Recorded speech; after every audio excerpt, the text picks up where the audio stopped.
104.9 XFM, Ricky Gervais, Steve Merchant, Karl Pilkington's pressing the buttons.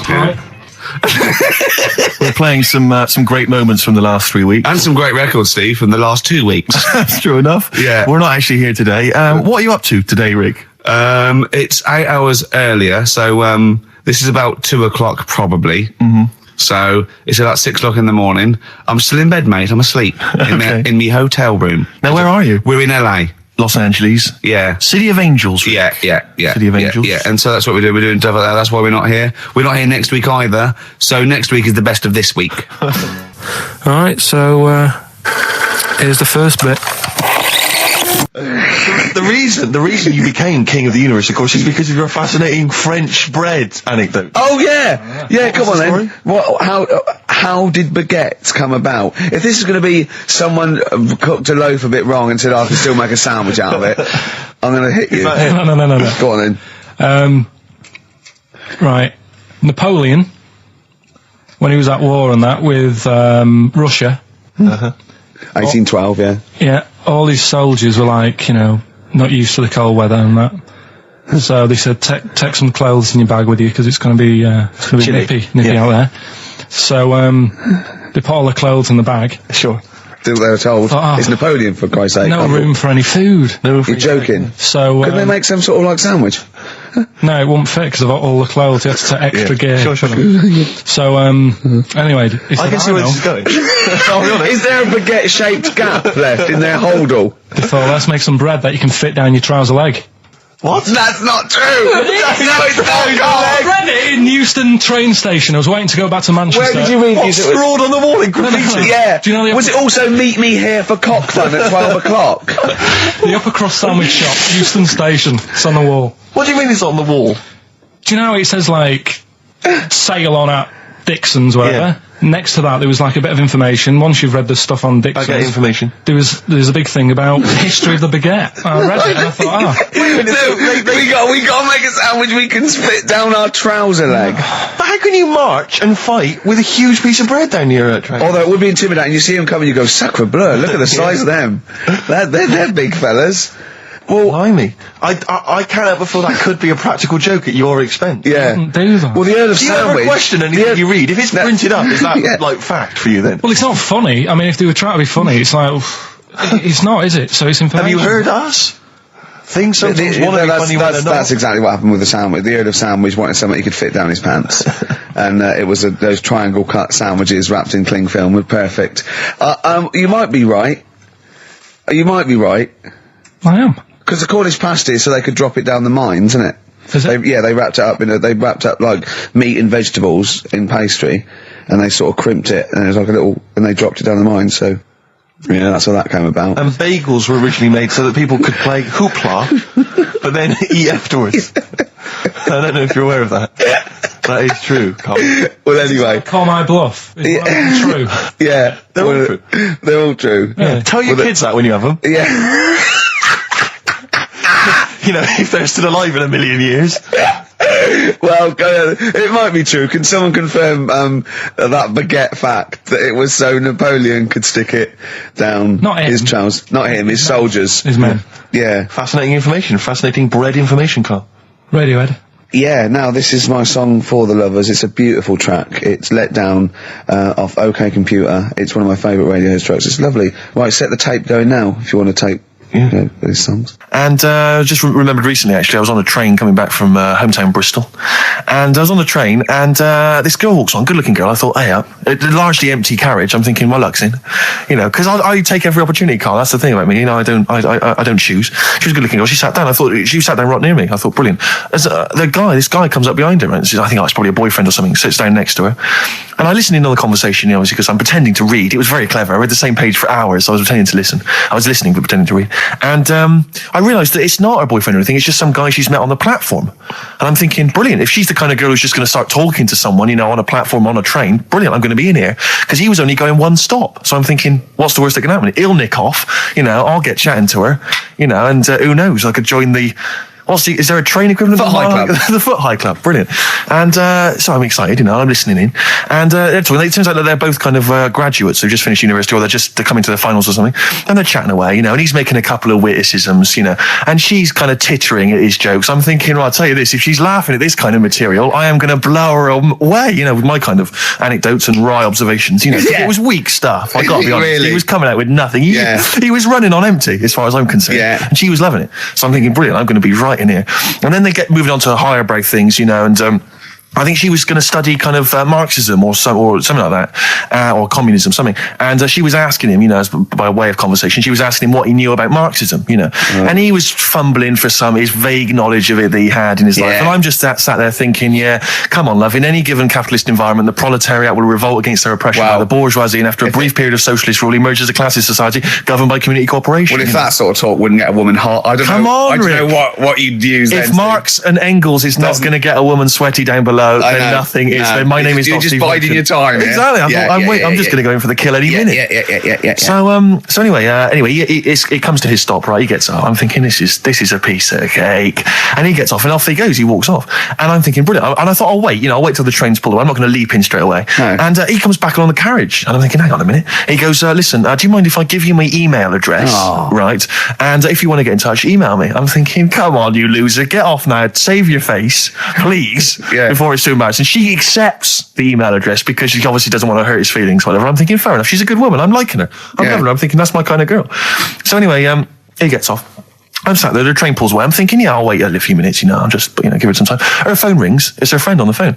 And she starts saying it, and I was listening in, and she was going, just met a guy on the train. I'm thinking, that's true enough. She goes, he was a good-looking guy. I thought, you're having a laugh, love. To be honest.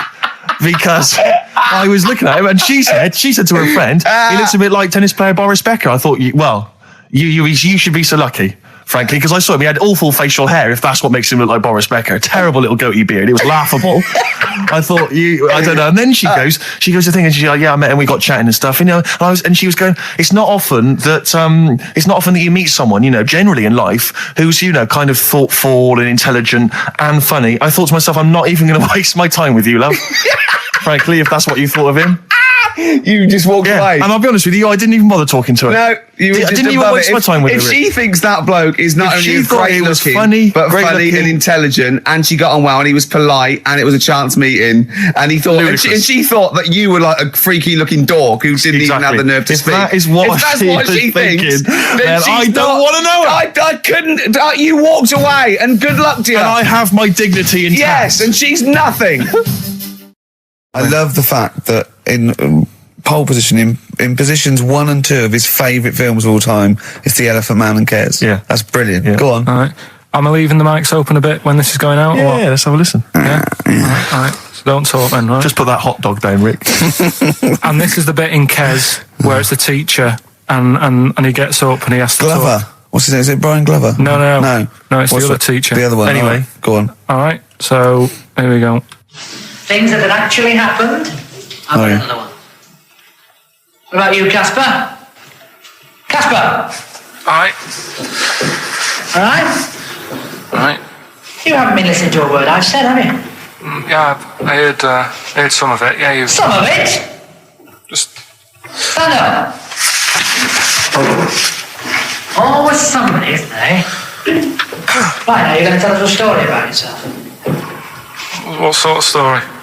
I want you to think of an incident that happened to you sometime in the past that is true and that you think will interest the rest of the class. All right? Right. What about I work on a radio show at the weekend. Well, are you going to tell us about it?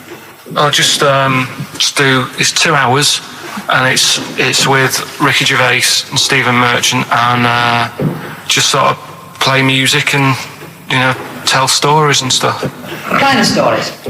Well, whatever. Like last week, it was science. We were talking about this lad who was growing a knob on his arm, so it's weird. It's tricky, sir, because like with Ricky, he gets bored quick and he won't listen to the stories, and he'll start squeezing my head. All right. aside, I'm not interested in what he does. That isn't normal, is it, sir? That. I mean, it sure is a bit gay. Is he?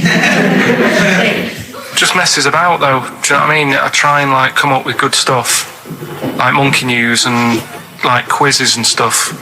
But then he'll just, Ricky will just mess about. I mean, on Saturday he did it again. He squoze me head. How do you spell that? Squoze. S-Q. Why are you going to show it off the wall? This is a new word to me. Squoze is S-Q-U-O-Z-E. Now tell us what it is. It's when he gets me head and he puts one hand on the back of it, right? And he puts the other hand on the front of it and he just sort of swivels it. Swivel, right down the front. Oh, swivel's not, it's spelled S-W-I-D-R. How many times a day? How many times a day does he swells it? Yes, it depends what time he gets in. If he gets in about 12:30, he could get a good 3 in. But I think, I don't really want to talk about. Don't you? Well done, Billy. Big round of applause. That is the effort. Yeah. Wow. That's the best thing you've ever done, Carl. This is the Best Of Show on XFM 104.9. I'm Ricky Gervais, with me Stephen Merchant. Yes. I hope you're enjoying the Best Of.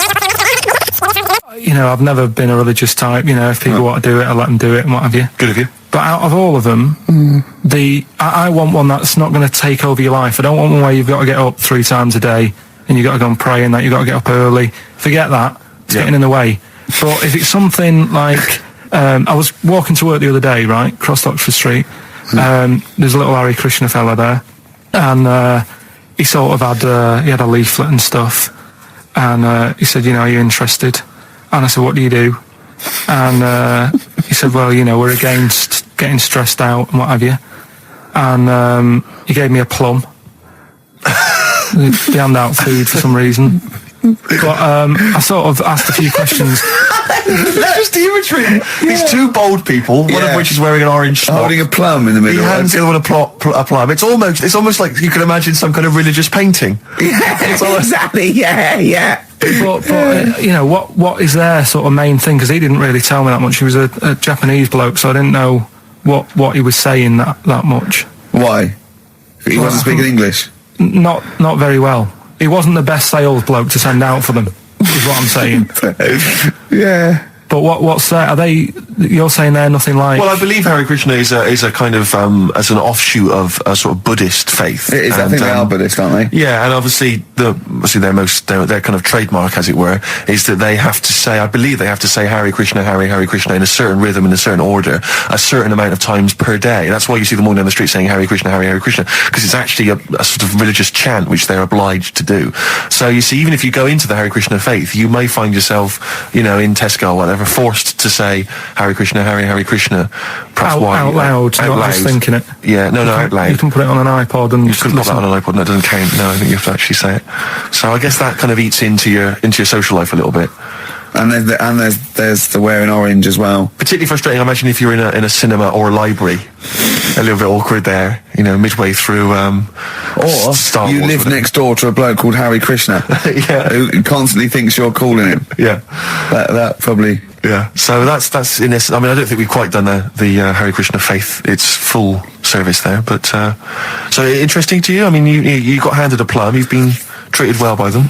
Yeah, but he couldn't tell. I just wanted to know how much time it would take up. What are the benefits? What can you do? What can I think the benefits are they probably don't get stressed out. They've probably got that sort of that zen, that chi-ness about them, where they try and interact and quite meditative. Yeah. I've got some nice trainers as well, don't they, with their orange. What are you looking for then in a faith, Carl? You say what are the benefits? I mean, obviously Catholicism, you get the communion wine and bread, so... Yeah, but I can afford that. Right. Probably, just I like the Crusaders. I was forced into joining that as a kid, because a mate sort of joined it, and he sort of said, are you joining? I sort of swore at him. I said, I'm not doing that. Right? Yeah. He said, right, if you don't come with me, I'll tell your mum that you just swore. So I was like, oh. So I went along, and they used to just go on the Friday when they played, you know, Sabutio and stuff. And then I went on one Sunday, and it was totally different. There was no Sabutio. There was no sort of, you know, Table tennis. the thing where you hold a thing and knock things over. Skittles. There was all that on a Friday. Went on the Sunday, it was rubbish. He said, right, sit down in this room. They gave me a Bible. Thought, this looks too heavy, this is too big, I'm not interested in this book. And I never went again. I used to hide on a Sunday when they came round. And that's been the only sort of... why did it suddenly turn out to have to hide on a Sunday when they're coming round? Because they wouldn't leave. Who was it? Were they adults? It was well, he seemed like an adult to me at the time, but he was probably about 27. Well, that is an adult. Yeah, but do you know what I mean? He seemed a lot older when I was a kid. Yeah. And he came knocking and that, and he used to say to me, Mum, I'll just tell him I'm ill or something. And he used to hang around to see if I'd eventually come out to play and that. And if I did, I think they would have grabbed me and took me there. I love the idea that for you, religion has to bring with it some kind of gift. It's like, you know, join our faith and you get an alarm clock radio. It's like something like I think religion does bring a gift. Usually, it's the gift of the Lord. Well, the gift of everlasting life, isn't it? And that's the problem with it, you know. A lot of people believe in it because they think... But for Karl, his feeling is like, that should be a given. That's safe. I'm definitely going home with eternal life. But what else can I have? Is there an iPod? You have to have a religion? Because obviously I don't have a religion. I don't miss it, and I wouldn't want one. I'm an atheist, and that's out of belief. That's out of logic. And we don't get into the politics or the morality of it.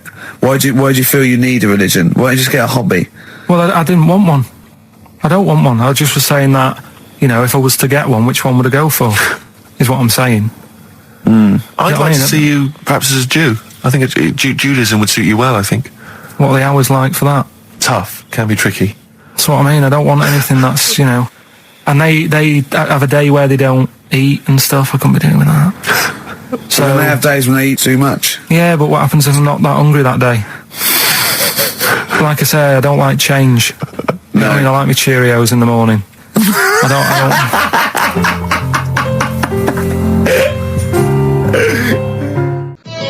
Avalanches, frontier psychiatrists. Absolutely. Well, we've had lots of emails. People, obviously, we inflamed and provoked about the Cornish pasty. I've got a couple of amendments to that. The crusty bit, you know, is actually as a handle, because obviously the miners had dirty hands, and they'd eat all the stuff in the pasty, and they'd be left with this sort of crust, and they could throw that away. Also, someone told us that at one end was an apple, so you have a little sweet as well. Little dessert. So, there you go. You noticed how, like, over the years we've been doing this, you know, way back when we started XFM, no one ever contributes when we ask about the music, when we ask about hip-hop, or their, you know, opinions on that, anything important. But start talking about pasties. Yeah. We've had about 5 phone calls. Yeah. And someone phoned up to confirm. They used to work for Upper Crust, and basically Karl got all excited. So it is true. Well, I don't know if it's true. I've read the same sign you did, Karl. Interestingly, there's an email here that says, which basically offers a history of the baguette, and talks about after the revolution, the government decreed that all of France must eat the same bread. And it was up to the bakers to bake this bread of equality. And then Napoleon kind of made sure it was a particular... He kind of set in... Obviously, on the bread, you can eat anything you find in the garden. Frogs, snails, bits of horse, squid. The interesting thing is, Rick, that there's no mention of sticking it down your trousers whilst going to war. The French have tried to keep that secret for over 100 years, it was only the upper crust people. Nearly 200 years, that is a top secret. Somehow Euston Station upper crust got hold of a document, left behind in an old sea chest, possibly Napoleon's, could have been Josephine's. Unfortunately, jotted it down. He's kicking himself now. Oh, Secret, I cannot believe I left a note. If he talked like that. He did. He did that. Yeah, he talked English, but in a very funny French accent. Do you remember, there was one thing that, talking about funny French accents, you remember Allo Allo? Yeah. Remember, it was on about 5 o'clock in the afternoon, but they still made, because it was a funny Frenchman, it was that English guy who was posing as a French police officer. It's very complicated. He would often walk by, and I remember there was one where he said, I was pissing by the door when I heard they shit. Oh yeah. Now that's passing I'm allowed by to the say door. that. I'm allowed to say Passing that. by the door when I heard a shot. That's what he's saying. I'm allowed to say that at 2 o'clock because that I'm just saying I'm talking in a French accent. Yeah. I was pissing by the door when I heard a shit. Yeah. That's fine. Yeah. Because I'm speaking French, Carl. Do you know what I mean? That's the rule. I'll tell you something I do know. Go on. Right. But I can't really get a question out of it. Go on. Just tell us. There's a shadow somewhere. It's already good, isn't it? I'm loving it already. No, right. There's a shadow. I think it was in America. Yeah. And it's on a quiet road. I'm guessing somewhere like Boston. That's what you mentioned. Okay. Right? No. Somewhere like Boston. And people at night used to see this shadow moving about. And they'd go, what's that? Right? And it got known, the town, the little local town got known for this shadow, but it didn't cause any problems. People What are you talking about? Well, it was like, You lost me. What are you talking no, about? do you know like some places get famous, like Scotland's got the Loch Ness Monster and that, but it doesn't go cause on, any. yeah. But it doesn't cause any problems. It doesn't exist, go on. Right, so there's this shadow walking about on the road. And, What do you mean? No, what's he again? Rubbish. Right, so he's walking Nonsense. about. Where did you read this? Where did you He's see walking this? about. This was on the internet, and I'm sure. Sorry. Sorry. I thought it was shite. I didn't know it was on the internet. Right, so this shadow is moving about, and Independently of an object. yeah, and the local mayor and that is like, yeah, it's a bit weird, but it's not harming anyone. The mayor involved. Was he elected to that post? Hey, mayor, we got a problem down here. Seems like a shadow. Well, it's not causing any. No, it was Is just it causing any problems? Yeah, go on. But that's the thing. It was left for years, and then it did start causing problems. I see, that's it. If you leave these shadows to go unchecked, Rick, they go crazy. Yeah. You let them run amok in the city. Yeah. You've got to stand What down did it do? on What did it Roman do? shadows. What did the shadow do? It was pushing people off the bikes. It was what? It was pushing people off the bikes. Oh, I'll find out more for that next week. Right, that'll tease oh, them. you're a maniac. We'll do more on that. We haven't had time for educating. Please never have children. Right, listen. You're Just promise me now you'll never have kids. Like I said to you though, the reason I did this was to get that kitchen. Right? Now, Brilliant. as we speak now, right? Builder's in the flat. He's been annoying me. Of course he has. Of course he has. What's he been doing? When he turned up on Monday, right? Yeah. Wanders in, and the first thing he says to me is, said, the pub across the road, is it any good? I said, well, it doesn't matter, does it? You're working on the kitchen. Think of saying that to a builder. Probably making conversation. Probably meant, do they do a toasted sandwich? Because I've got a half-hour lunch break, not an hour, like Karl Pilkington. So I'll probably go and get a nice, cheese and tomato sandwich. Is that packet of crisps. genuinely what you said to him? Yeah. The first thing you Yeah, said so to him? Suzanne had to go at me saying, why have you said that? He hasn't even started on it yet. I cannot believe that. You're unbelievable, Carl. And you say it's us that are rude, crass, I wasn't being thoughtless. rude. I just was letting him know. Do you know what I mean? I know what He they're up knows to. what he was there for. He had it down on his little docket. Do the kitchen this week. Yeah, but- He didn't come there and go, what did I come out for? Was it to go to the pub for a week? Why am I wearing these overalls? Yeah. Who's the little bald mank twat insulting me? Let me just check. Let me call the head office. I wasn't having a go though. I mean, they should have finished it yesterday, and they're Yeah. there now, right, Yeah. on their own. And what annoyed me is they turned up late today. Hold on, Carl. I've just realised something. They're probably listening to the radio. This, I assume, tuned to XFM, isn't it, in your kitchen? Yeah, but they don't know it's me, do they? Do you know what I mean? No. They'd go, he's got a whiny mank voice as well. So's the bloke who owns this place.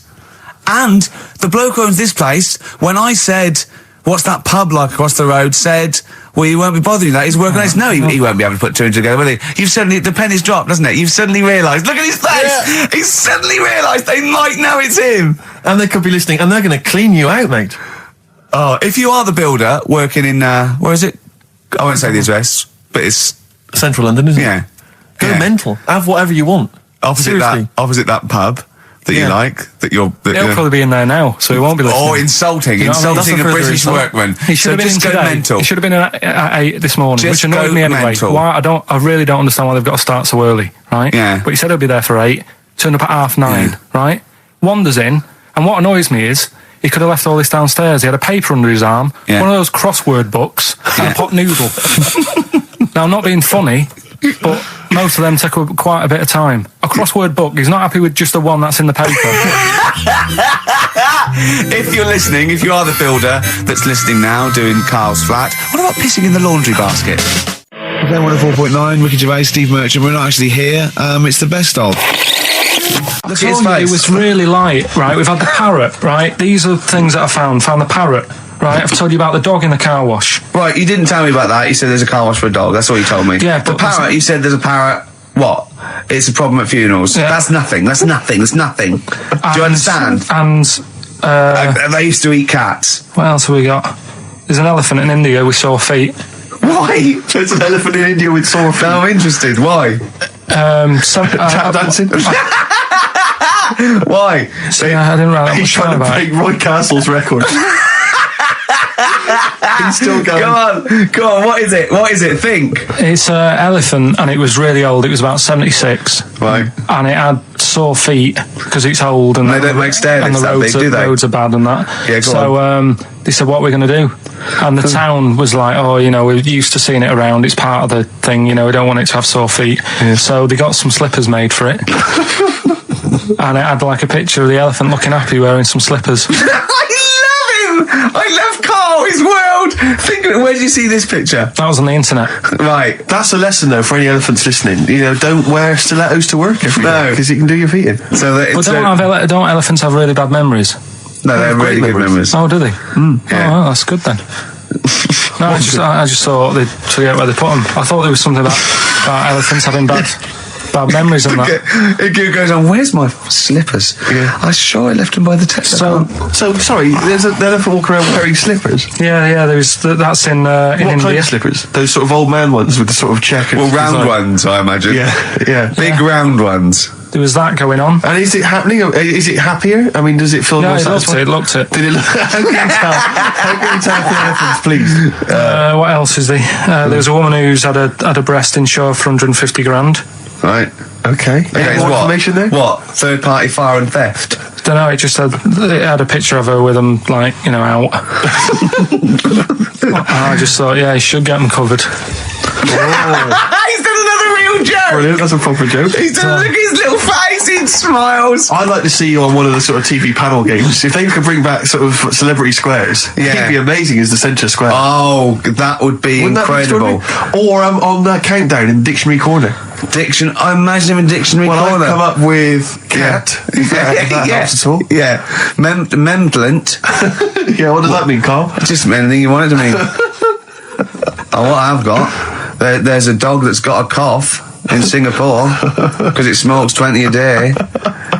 Right, okay, another one. No, it's the last one in it, so Yeah. we'll save it. The last one we've got is last week when I did Do We Need 'Em,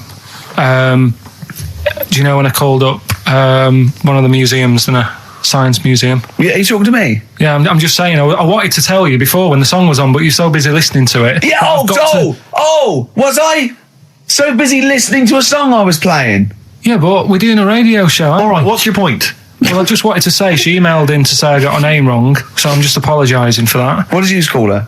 I think I called her Jessica. What was her name? I don't know, I've got it on email somewhere. This is not an apology. No, I'm You just got saying. it wrong You again! not even said her real name. How is that an apology? Well, I remember I read the email, so I But who are you apologising to? think her name's Jackie, I think. Oh, you've got it wrong again, haven't you? Well, anyway, and she just said if you want to see dinosaurs and that, go to the museum. You were complaining about that as well, weren't you? You went to a museum and there was too many dinosaurs. He said you just need 4. No, well, Steve, have you been to the one in Knightsbridge? I think this so. one that I called up, right? It's nice. You go in, you get a good collection of stuff. You walk in, there's 3 or 4 dinosaurs. You've had enough, right? I went into New York, right? I went to the museum there, hundreds of them. You can't move for dinosaurs. Yeah. It's almost like they're responsible for them being extinct. There's loads of them. So all I'm saying is, if you want to see a dinosaur, go to the one near Knightsbridge. They've got a nice selection, some old vases and stuff. It's worth going. So, Carl, you're a second-time buyer, aren't you? But yeah. Bought one in Manchester. Lost £7,000 on that one. well, don't buy in Manchester. No, it's a good flat. It's just it wasn't. I didn't buy it to sort of make money. I thought I was going to be living there like all my life, and then a job came up here, and it was like, oh. You bought your first flat in Manchester. You assumed you would be living there for the rest of your life. Well, I wasn't in a rush. Play record, you're an idiot. Hang on a minute. So have you got a property portfolio? Have you got the 2 houses now? No, I've got rid of that one. Oh, you sold that one? Got this at flat. £7,000 Got loss. this flat. I'll tell you something that is interesting. Hold on, though. What? £7,000 lost. Yeah. It's a flat in Manchester, but it could only cost about £8,000 anyway. Right, Steve, something they do now, right, they've got to do by law when you're buying, right? I was looking at one in London, right? It's haunted. They've got to tell you now. Right, don't talk shit. I'm telling you Play now. a record. I'm telling you now. Yeah. There's no such thing as ghosts. That is ridiculous if that appears on a legal document. Right, if there's anyone who sells flats and does that for a living, yeah, right, email in, because I'm telling you now, that is a fact. She sort of dropped it in. I said, oh, it's, nice feel here. And she said, yeah, well, that'll be the ghost. Just dropped it in, that's all they've got to do. And then I was like, what? And they went, oh, yeah. That's all I've got to do, is it? So that's the legal thing. Did you drop it in? So in court you go, did you drop it in? Yeah, I dropped it in. Play a record, you're an idiot. Did you have to have that thing done where they say, what side do you wear your member? What side you dress? They don't say what side you wear your member. That would hardly be a euphemism, would it? So they say, what side you dress, sir? It means what side your little John Thomas leans, doesn't it, on rest, usually to the left, isn't it? Your little left testicles. If I said to you now, what side do you wear? Hang on. Do you know? It would be left. It would be the left. That's what I mean. If standing there, right, with nothing restricting it or holding it in or holding it up, right, it sort of leans. Your one ball is sort of like slightly back and lower, isn't it? And your little John Thomas rests there, so it's left. And the reason they ask it is so they don't put the tape measure up on the left and squash your willy or touch your willy. So it's nothing to do with like, well, you'll need a bit more room of sort of more material on that side, or. Well, no, I don't think they compensate. It's just when they when they stick that up into your groin, they don't want to come in contact with your. The thing is, I don't know what side I wear stuff on. I just sort of pull my pants up and wherever it wants to go that day. But maybe it's not big enough to sort of make any, real decision. But like now, I'm sat here right with my jeans on. I don't know where I am. Well, that's clear from hearing you talk. No, but what I mean is, if a fella said to me, "What side are you? What side's your member on?" Member. What is this the use of the word member suddenly? I'd go. Well, it's not. It's usually not appropriate. And also, I imagine in the old days they had big baggy pants. They used to sort of like hang down. And now, like with those stretchy boxers and briefs, it's sort of held up in a nice neat little parcel, isn't it? So it's probably not appropriate. It doesn't come in contact with your little snake. So, Did you ever? Have you ever heard that? Are you telling me a tailor has asked you that and you went, "What do you mean, mate?" No, I've never. I've not really had one made to measure. I had one made when I was a kid, but since then I've sort of bought a suit off the hook.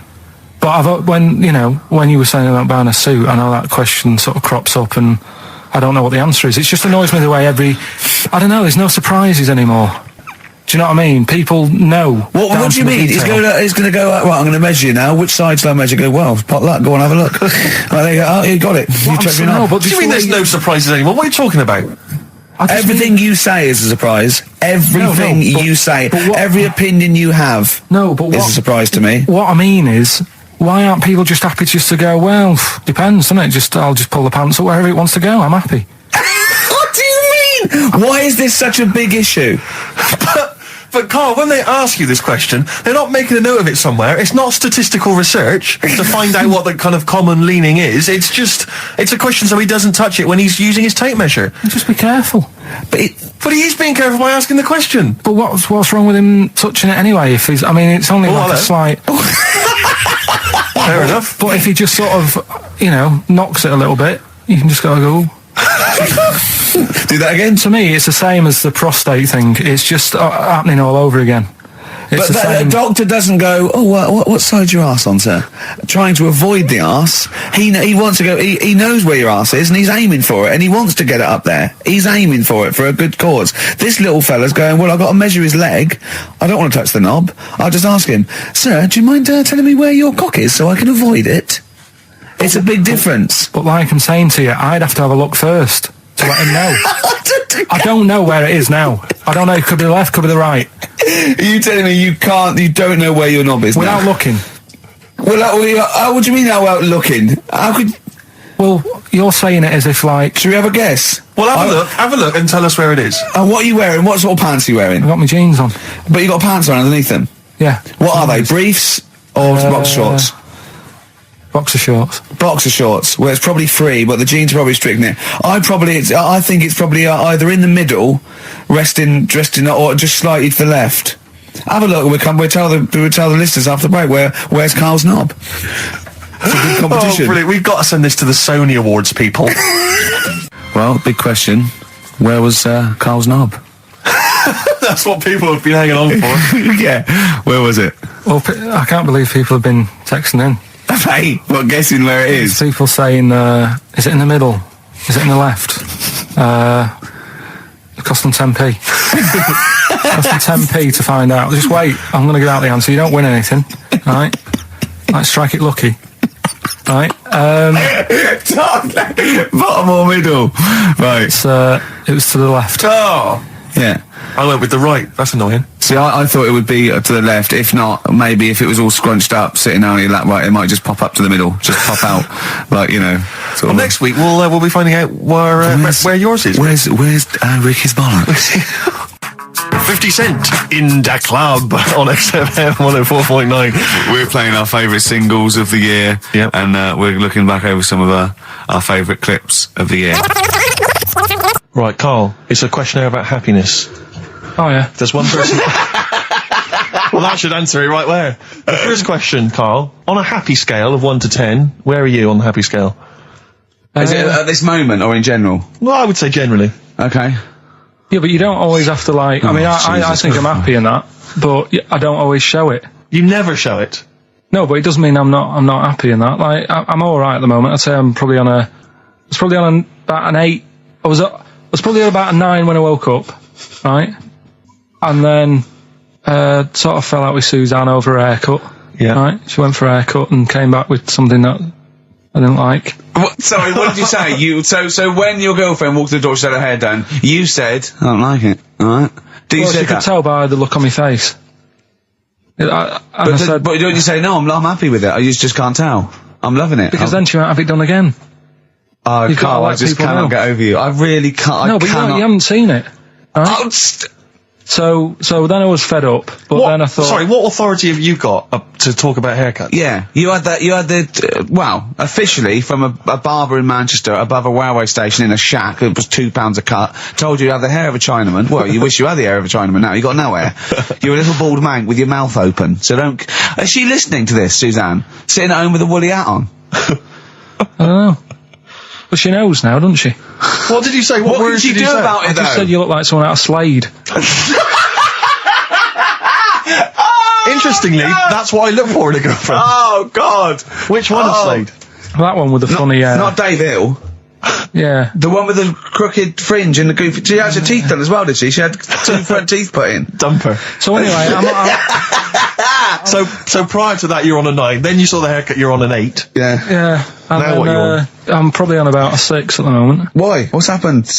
Well, while Star Sailor was on, bit more head squeezing going on. So, yeah, about a 5 or 6. So generally speaking, what would you say you are? About 4. You're on a 4. Alright. What would you give someone who wasn't very happy? What would you give them? What are you thinking, Carl? Depends why they're not happy. They're low, okay, so what would you give them? I mean, yeah, depends, innit? If it's someone who's just lost their arms and legs in an accident, you don't give them a lollipop. Sure, or some mittens. Yeah. You give them a hat. Yeah. Yeah. And dare I say it, a smile. A skateboard. Yeah. Yeah. I don't know. You don't know. You got to answer the question. Alright, so hang on, let's assume that you've upset your girlfriend because you slagged off her haircut. What are you right? going to do now feel to go and guilty. make her happy? How are you going to cheer her up? And not buy her a baseball cap. I don't know yet. I haven't thought about it because I've got this to sort out, haven't I? So when I get home, get her some gel or something. Oh, God! Oh, Christ. So, would you like to start on your to Steve, because I've heard all these. Well, we won't do them all. Well, we'll start off with the Mr. Freeze. Tell Steve the story of Mr. Freeze. This is the first time he nearly died. This is the most serious of the lot, really. So, what it was, do you know, like, don't know if your mum and dad did the same thing, but like they do the weekly shopping on like a Friday. Yeah. So when you got to Thursday, there wouldn't be much stuff left in the cupboard. It'd just be like, you know, your Jacob's crackers and stuff like that. So when they'd been to the supermarket and they came back, I was like, you know, what's that saying? Like a pig in. You know, I loved it. It was like loads of food coming in, loads of biscuits. What is that saying? He nearly said pig in shit. Right. Is that the saying? Yeah. Right. So yeah, all this food comes in. Thank God he didn't. Otherwise he'd have been in trouble. That's true enough. Because he's culpable for our actions because Exactly. he's the producer. So technically, that twat's in charge. Go on. Right, so anyway, so there's loads of food, and I'm like, oh yeah, look at this, and chocolate biscuits, and you know, penguins and stuff. Bacon. And bacon. Just in case, you never know. So anyway, my mum and dad's putting the food away. Me and our kid are like, he's already grabbed something, gone back upstairs. It's like feral children. It's like a quest for fire. And then they ran upstairs. What did he just sit under the bed, gnawing at some sort of pig's trotter? So I saw, do you remember Mr. Freeze Pops? I do, yeah. So they're kind of like popsicles, icicles. Yeah, but really long, like a foot long, right? Yeah. So I thought, I'll have one of them. So I grabbed it. Went for the nutritious stuff first. Absolutely. And like my mum and dad are putting this stuff away and what have you. And I rip it open and knock it back, right? Straight away, just right back like Swallow that. it, Right yeah. But it went down the wrong way, right? So What's down your shirt? So I was like, oh God, I can't breathe. And my mum and dad didn't even know what I'd ate. Do you know what I mean? I ate it so quick. Yeah. And I'm sort of tapping my mum on the back, going, and she's going, oh God, you know, he's choking again, because I was always choking. If it was one thing, I don't know if I've got like a small throat, but I mean, even Ricky knows I can't drink that much, can I? Yeah. Do you know, or eat pebbles. I'm not a quick drinker. I'd always, I think I'm scared of like swallowing stuff. Yeah. And it was like bottle tops and mint imperials and stuff. I was always choking on stuff. Oh, jeez. So anyway, she's going, oh God, what's he picked up on it now? Drop it. So- hit his nose with a stick. So I was going, I'm choking. At this point, my dad had I think he'd put his share away, you know, his food away, and he'd gone. His share. I love it. He'd gone to watch like Winner Takes All or whatever in a lounge, and I was in the kitchen, and I was starting to I didn't care anymore. Do you know what I mean? I just got to that point where I wasn't struggling anymore. You just thought, I'm done I just for. was like falling to the ground. And my mum's going, you know, get in here, I think it's serious.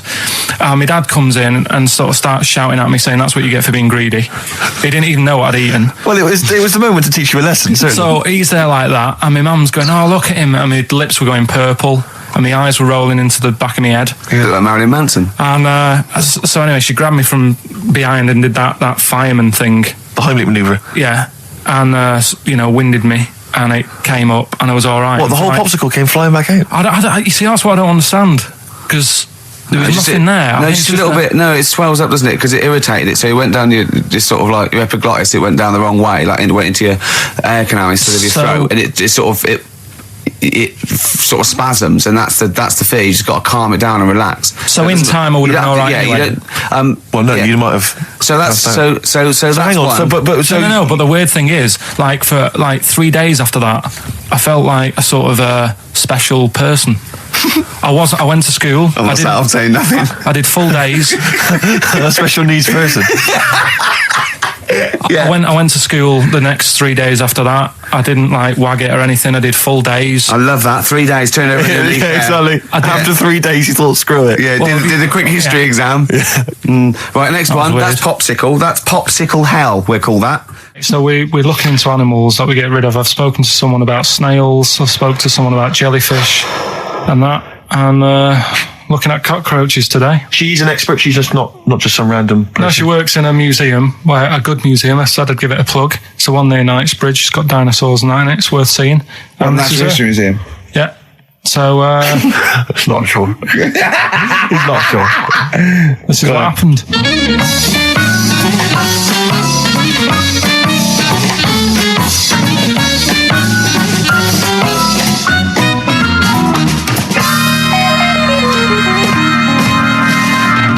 Now, what I'll do, I'll tell you as much as I know, and then you can fill me in if I'm right or wrong. And then at the end of it, we'll get to the bottom of whether we need them or not. Okay. All right. So first of all, the first thing that I found out is that they have 18 knees. That's not exactly possible. They're insects, so they have 6 legs.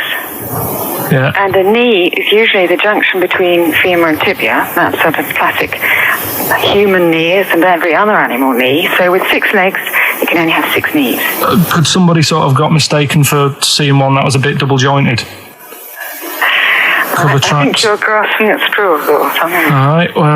Well, we might have to come back to that one then. Okay. They can hold the breath for 40 minutes.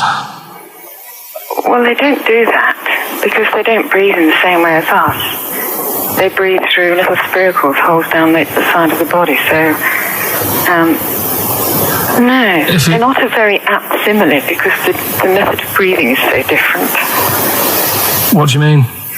Because insects have a totally different system. They don't have lungs in the way that we do and just breathing through one part of the body. They're actually breathing through every segment of the body all of the time. So even though they've got their mouth shut, they might be able to slide. Nothing to do with breathing. So only just feeding. So you see, maybe that's where someone's gone wrong. Someone's got hold of one and sort of taped its mouth up or something and got bored after 40 minutes and said, well, we'll call it right. It's a pretty unkind thing to do to an insect, even to a cockroach. Yeah, but it's all... Can't do that. Yeah, but... No. Pretty unkind thing to do anything, even a cockroach. Something else I found out. Yeah. They can live for a week without an head. Well, that's true if they don't bleed to death in the process. But the weird thing is, when I told you that they had 18 knees, you seemed a bit sort of like, don't talk ridiculous. But then we're talking about an animal that can live without an head. So there's a little bit of truth in that one, yeah? Yes. Why, when it was invented, has it got that facility? Say if someone said to humans, we could do that with humans, and, you know, if you lose your head in some accident, it gives you a bit of time to sort of go back to your family and maybe write them a note. You won't be able to have a chat, but write them a note saying it was my own fault and it was nice knowing you. Well, that would be a useful facility, I agree. But cockroaches are great survivors. I mean, they've been around for over 300 million years. They're one of the most primitive insects. All right. Well, I've also, is it true that they do a lot of resting? Apparently they can sort of rest for 75% of the time. Rest? Yeah, they just sit about doing nothing. It's probably true of a vast proportion of the world's fauna. I mean, maybe the 25% that they are working, they're really giving it some, so it might make up. They're probably searching out food and, they can slow down considerably. You can chill insects in the fridge and they'll become very, very quiet. You might think they're dead. Yeah, but I'm sure, you know, if we were sat in a fridge, you know, we'd go a bit quiet, wouldn't we, you know? Well, you might not know much about it, of course. Yeah, but... You're not quite reading the right sources. Well, I've been using the internet. I'm sure there are many useful sources that you could find there, but some of those seem to have been a little misleading to you.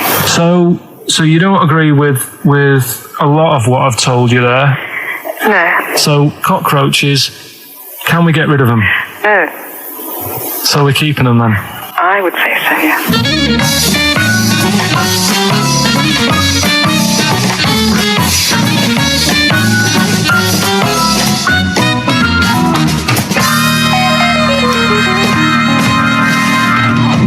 I think we should get her on more often because she sounds like she'd be a bit of an ally, really.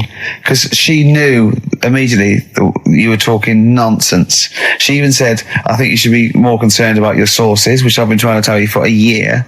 Right? The fact, I mean 18 knees, where did you get that from? It was on the internet. They can hold their breath for 40 minutes. I mean, I don't know what you read and take on. Mad world, don't it?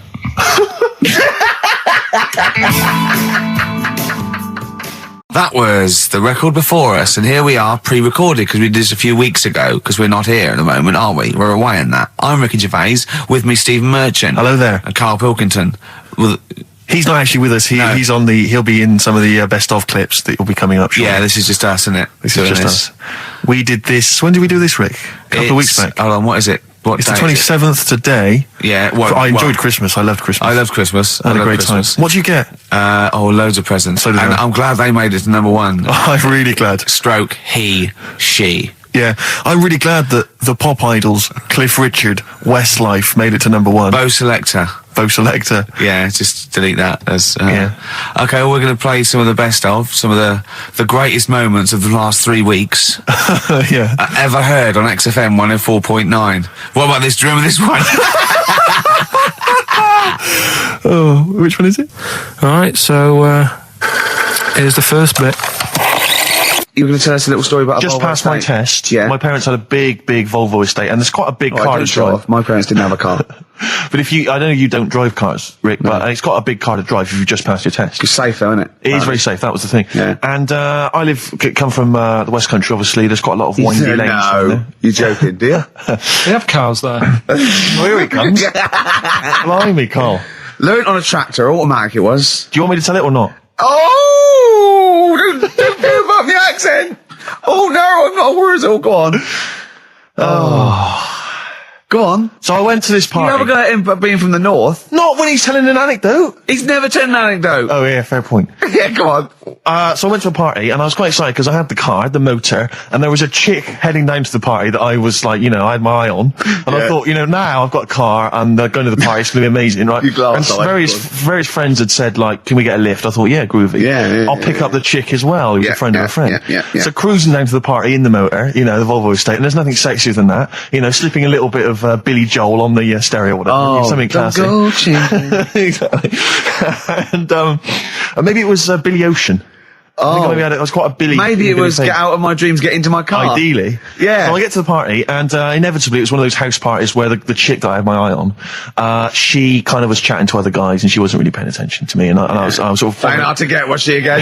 Same old story. Oh, they make me They know laugh. how to tease, don't they, the ladies? Oh, who are they kidding? So I'd follow her like a dog, from room to room. Yeah. And watch her Quite while... literally, sometimes he was barking. Yeah.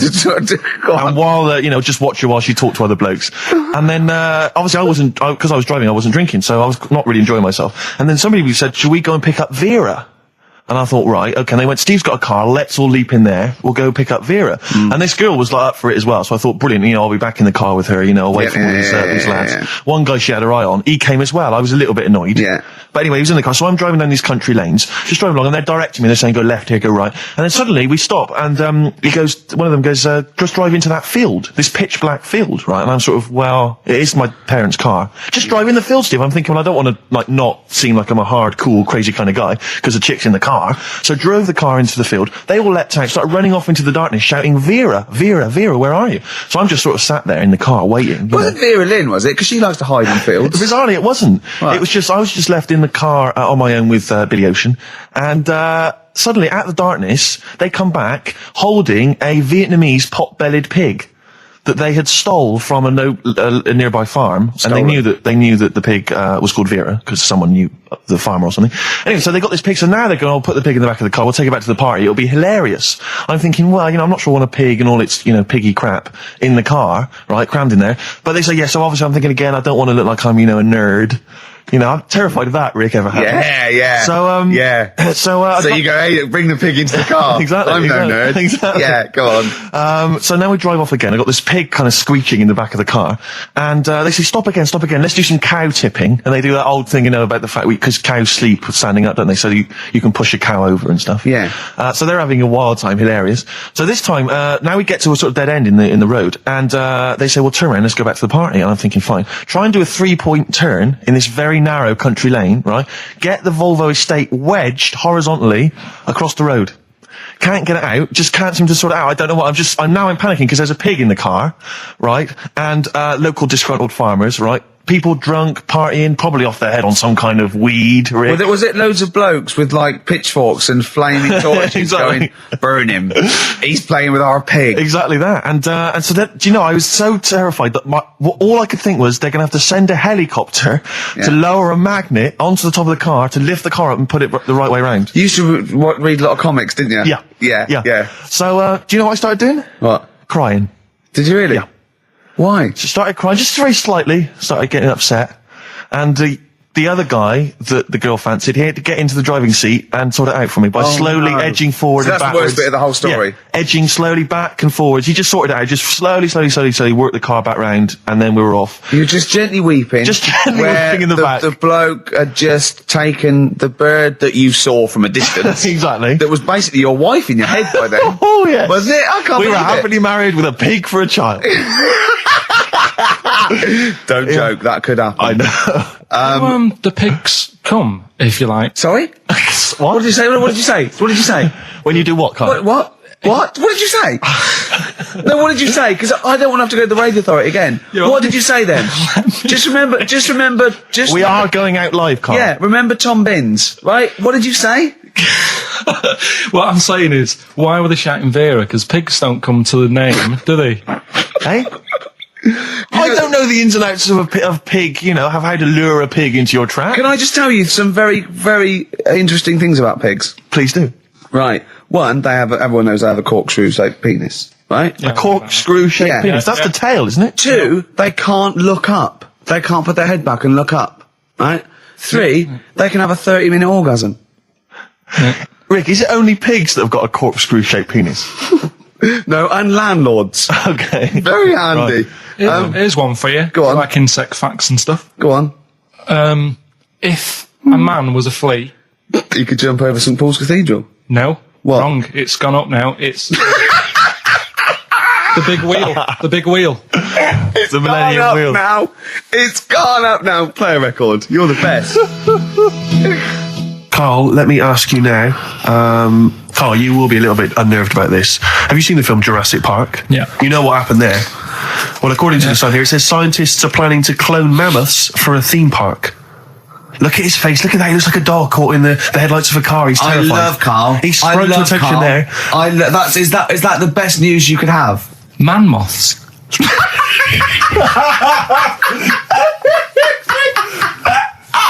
Right. Yeah, man moths. I Man love moths. the fact that that's why he was so excited that they bred a man moth.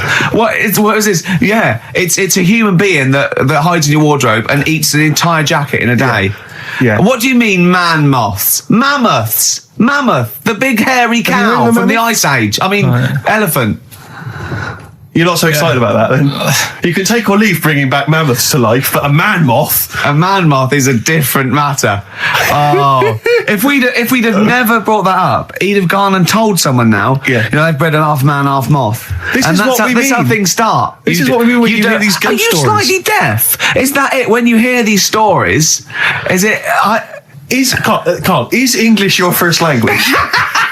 Are you actually foreign? Is that the thing? yeah. Should we speak when we say sour? foreign, we mean not of this planet. Yeah. Should we speak so? Would that be a help to you? No, go on. Next What do you one. make of that? Do you think that's good? Do you think that's good to bring back mammoths? Prehistoric animals. These giant elephants. They're slow, aren't they? It's not as if they're going to like get out and run fast and they can't capture them. They'd probably be a Like fence, to be elephants, honest, aren't Carl. They'd probably be a fence. they? No, but I'm saying, but you're asking it as if like, oh, it could all go wrong, but it couldn't, could it? Well, Really? but the point was about Jurassic Park is they thought it wouldn't go wrong. They thought they had it all under Yeah, but control. that was And You dinosaurs. learned nothing from Jurassic Park, Carl. Dinosaurs would say, "Oh, think about it before you do it." But with a hairy elephant, it's not going to. not a concern for you. Would you go along to see him? Would you be interested in that? If it was in the area,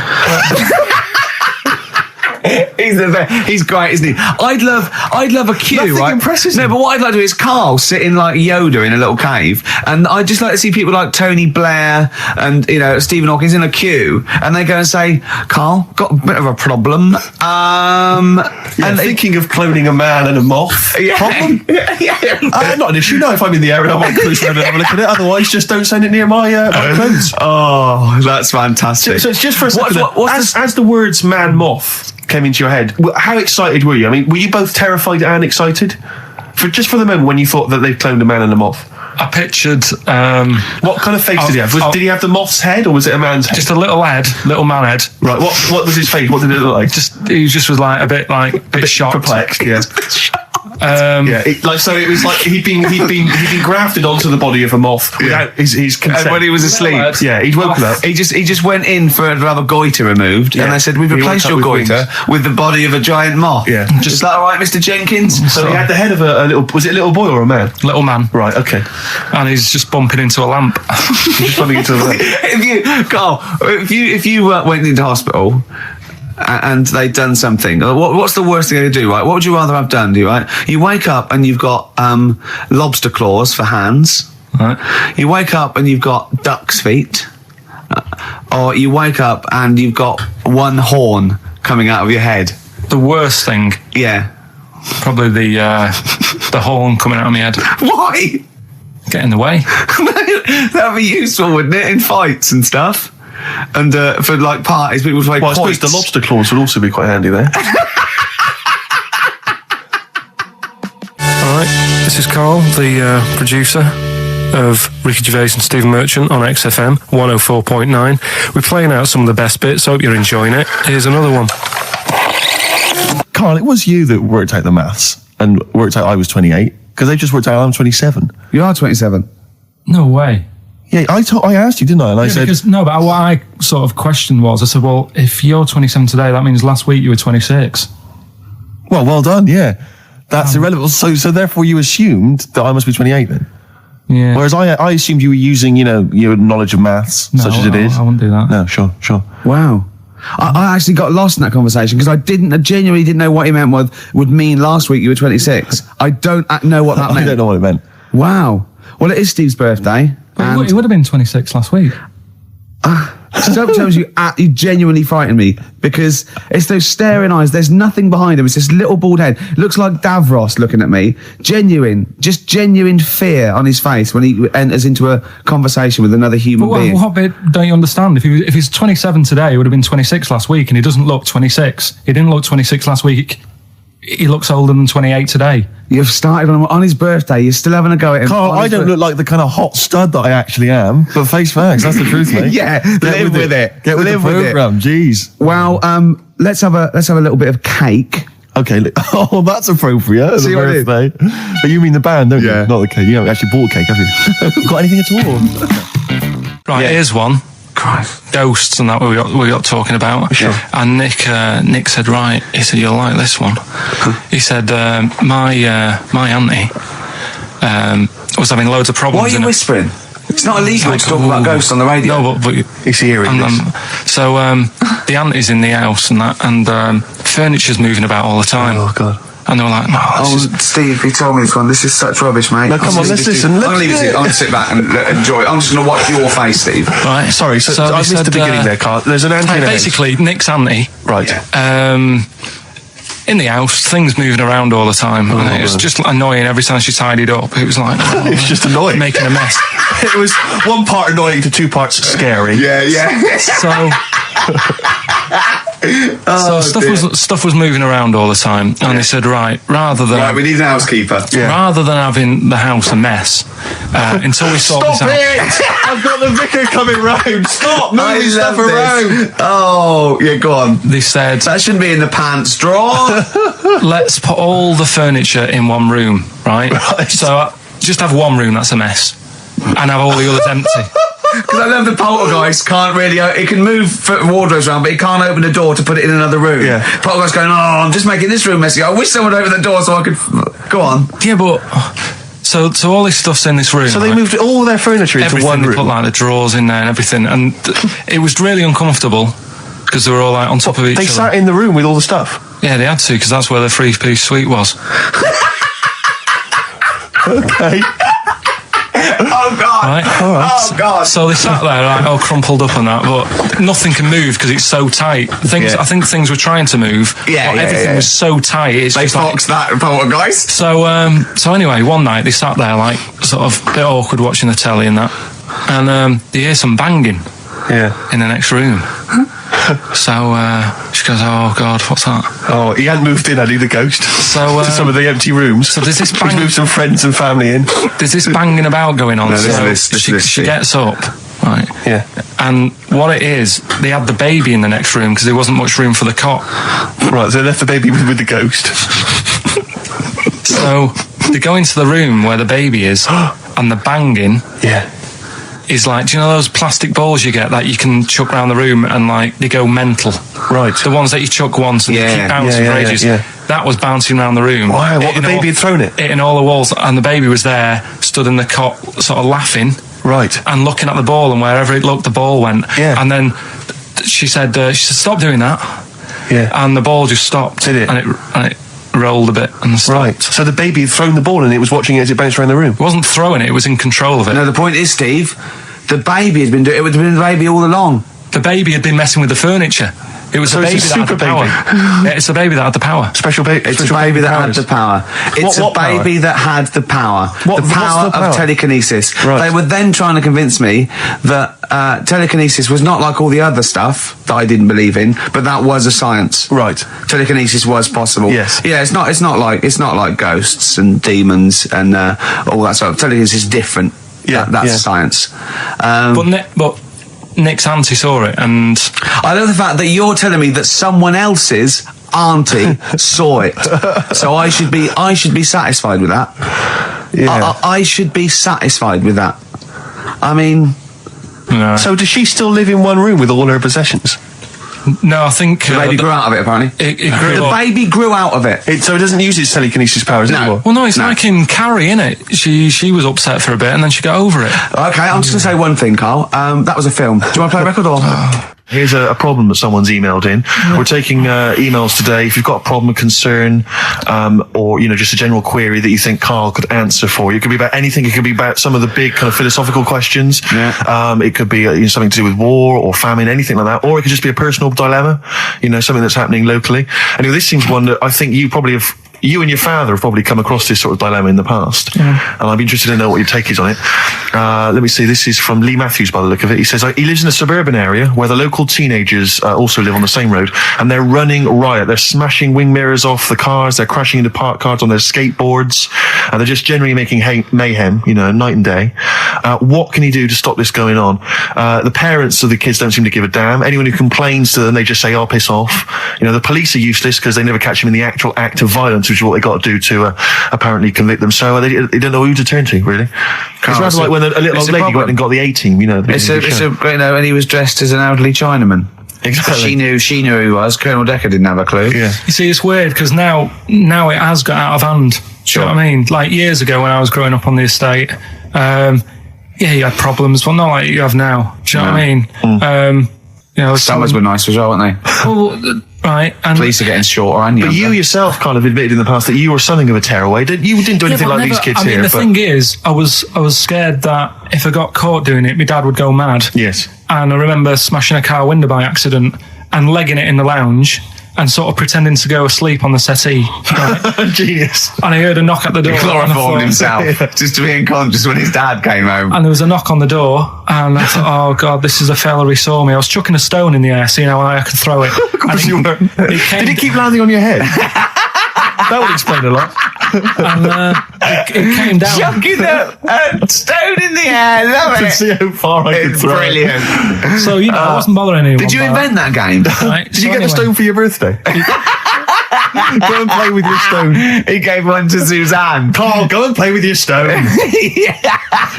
No, the thing is, right, and it came down at a funny angle, and Of course it did. It ate the back of this car, and the back window is the most expensive because it has that heating thing in it. Yeah. In case you got a frosty window. Yeah. So I thought, oh God. So I legged it in, got on the settee, went to sleep, knocked at the door. Genius. It's a brilliant plan. It's a brilliant plan. I couldn't be guilty. I'm asleep. So I love the idea. So the thing is, our lounge used to sort of, you could see in from the door, right? So this family who saw me do it, saw me asleep on the settee, and my mum said, "Go and get the door." And I sort of went, "Oh," as if I'd been asleep. Yeah. I went to the door, like rubbing my eyes, and the fella said, "What did you run off for? I saw you." I was like, "Oh no." And I didn't see my dad. I went out. It was when he was working sort of evenings. So I went out so I didn't have to see my dad.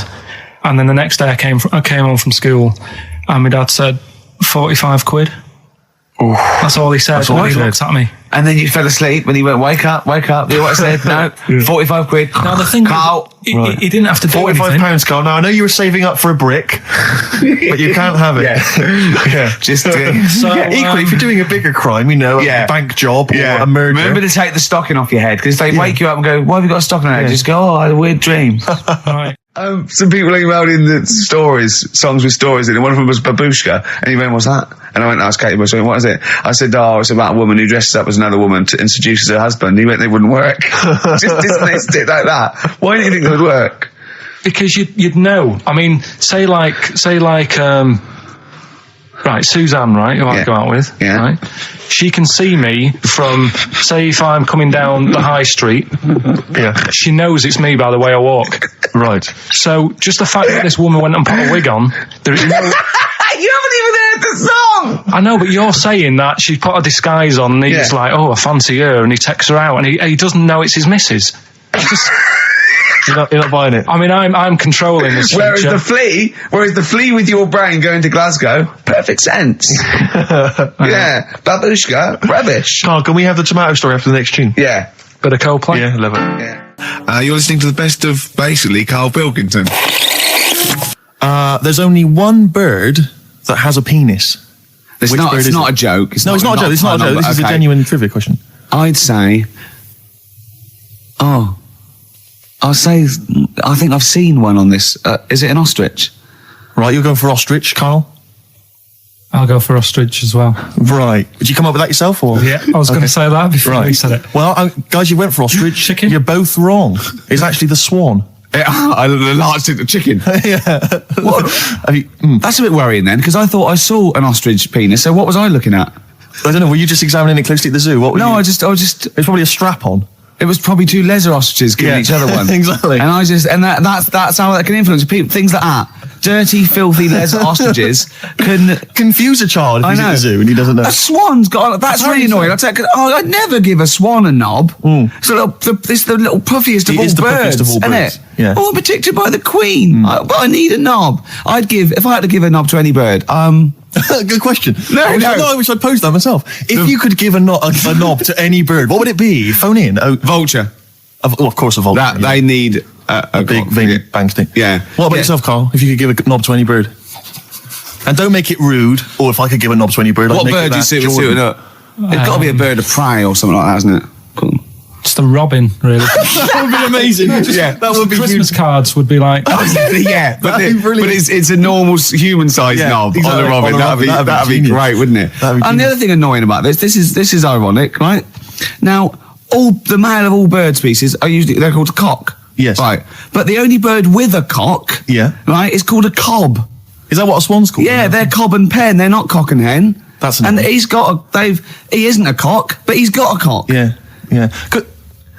Quick query there, Rick. Go on. When you said then cock, presumably you meant male bird the first time you said it. Yeah. The second time you said it, you said cock. Did you mean the penis? Well, you're showing off the whole farce of radio broadcasting. Because you're not really allowed to say cock. No, exactly, no.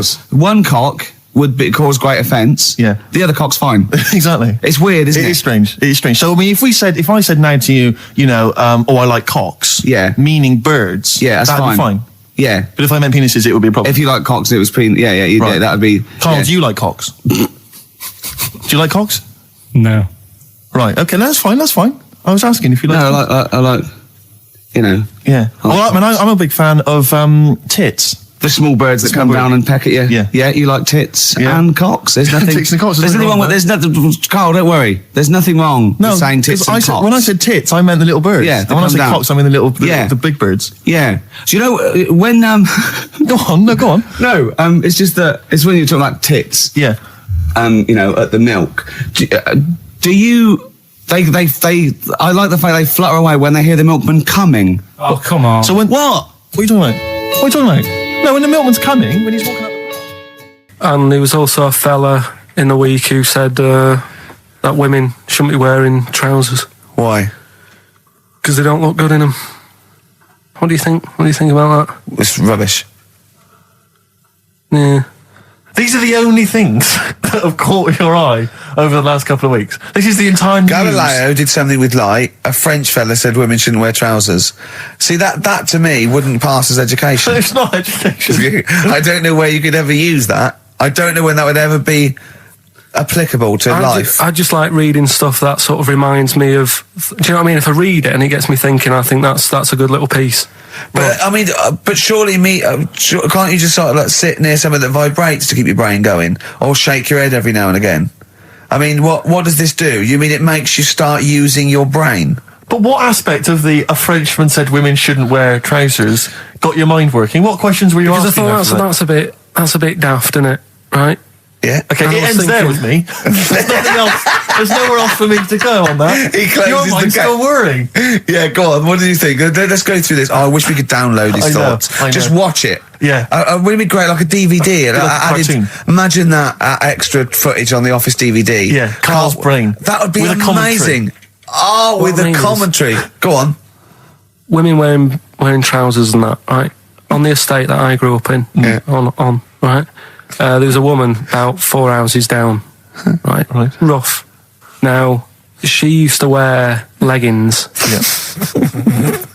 Now, they're a bad idea. They are a terrible idea. I agree with you there, Carl. If you're a lady of what the colour? normo persuasion... Were they pink? No, they were sort of black, but with all bits on them. Oh, right. Do you know what I mean? Toast and just horse droppings. Yeah, go on, yeah. And she used to... she's quite a big woman. Sure.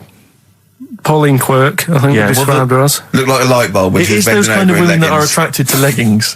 Yeah, I know, yeah. They are drawn to them like a moth. Yeah. She used to wear them, and that's what I remember when I read this piece. And she used to work on one of those sex line things. Right. She used to do that. But what was she, an engineer? The weird thing with her was she had big eyelids. Right. Go on. That were too big, and this is what I was thinking. What do you mean she had big eyelids? How big do eyelids have to be for you to go, they're big eyelids? Or was she shoplifting with them? Would she come out of Dixon's with, like, radio stored in them? What do you mean she had big eyelids? It was another one of them popular things around our way. Do you know? Like, what do you mean popular things? They go, oh, I'll tell you what, they're all the rage. Can I get some big eyelids, please? No. It was just like one of them things that people suffered with. Just big eyelids. They could hardly open their eyes. What do you mean? What do you mean? That's one of them popular things around where I grew up. People had big eyelids. They could hardly open their eyes. What does that mean? What sort of freak town were you born in? You had webbed feet people with big heads. You got women with big eyelids. What does big eyelids mean? Are you confusing her with the horse? Yeah. Did she have hooves? Look, what? Just anyway, so there's this big eyelided woman with the leggings. And that's what I'm saying to you, though. That's... When I read that story with people with trousers, I went from that to a woman who used to have big eyelids. I still don't know the point. But then, and also the other bloke who had the eyelid problem was a mate of mine. Right. His dad had it, and same problem, massive eyelids. I don't know what that means. I don't know what that means. I used to say to my mum, I'm going round to Dave's house, and or Drew say, as you call him. That's all right, but make sure his dad doesn't take you out in the car, because he could hardly see. He had to have his head. He had to tilt his head back to keep his eyelids open. Sure. Did he have a couple of matches with him at all times? What a load of gobbledygook. This began as educating Ricky. I know, so it's like he was people thinking, with eyelids. But it's like you're supposed to make that leap as well. Yeah. If I mentioned the trousers, Ricky will probably be thinking about people with big eyelids and women wearing leggings. Play a record, Carl. Right, anyway, Rockbusters. Yeah, go on. I give a cryptic clue. Yeah. And a letter, and it makes up a band. He right? never said the word cryptic a few months ago. I love it. Do you know what I mean? I feel it's like our own little Eliza Doolittle. Yes. Right, even Richard will like this one. Mm-hmm. Here we go then. First one. There's three of them, and you email in. If this doesn't turn Dickie round, nothing will. This is an email-only competition. Email only. Right, here's the first one. Initial is B, so it's a band starting with B. Okay. And the cryptic clue is, I don't like them birds. They shouldn't be allowed in this area. I don't like them birds. They shouldn't be allowed in this area. Next one. Right, the next one. He doesn't like women. Yeah, he's got a couple of kids. That's a bit weird. Is that a cryptic clue, or is that just a general point? Is that That's the cryptic clue. Okay. And the initials there are PD. Okay. And the last one. I've got that one. That's terrible. That's terrible. Okay, quickly. Oh God. And the last one is that bloke who does. Come on! It's making me laugh. Come on, Carl. Be professional. Right, the last one. Right. I can't do it. It's making me laugh. Oh, come on, I'll come and read them then. No, hang on. Come on, Carl. Right, here we go. They don't do this on Blockbusters on TV, do they? No, come on. Right. That bloke who does sport on telly. He's got a little kid, right? Initials DC. What? Is that I'm the completely clue? confused by that. Was that the clue? Yeah, that bloke who does sport on telly. Yeah. He's got a little kid. Initials DC. Okay, is that a band? Or an artist? It's well, I'm not going to tell you. Cheese. This is a well-known sandwich. Is it? What is it? Is it a band or an Right, artist? so just quickly recap. Okay. It's a Come B. on, Carl. Right, Come on. Quick recap. The first one is B. I don't think them birds should be around in this area. Right, that's B. Right. Second one, he doesn't like women, yet he's got a few kids. It's a bit weird. That's PD. And the final one, that bloke who does sport on the telly, he's got a little kid. Right. DC. All right, and it's ricky.gervais@xfm.co.uk if you want to enter for Hellraiser. Oh, I'll tell you what, continue to do a little theme of like some old stuff people haven't heard of. If you're under 30, you probably never heard of this band. It's also a new thing I want to introduce. It's Show Up Camfield. Camfield talks the talk, he doesn't walk the walk. He doesn't play some rock classics on his show because he's scared. I'm going to play the tracks that Camfield's too scared to play. This is Kansas and Carry On Your Wayward Son, alright? Alright, this is Carl, the producer of Ricky Gervais and Stephen Merchant on XFM 104.9. We're playing out some of the best bits. Hope you're enjoying it. Here's another one.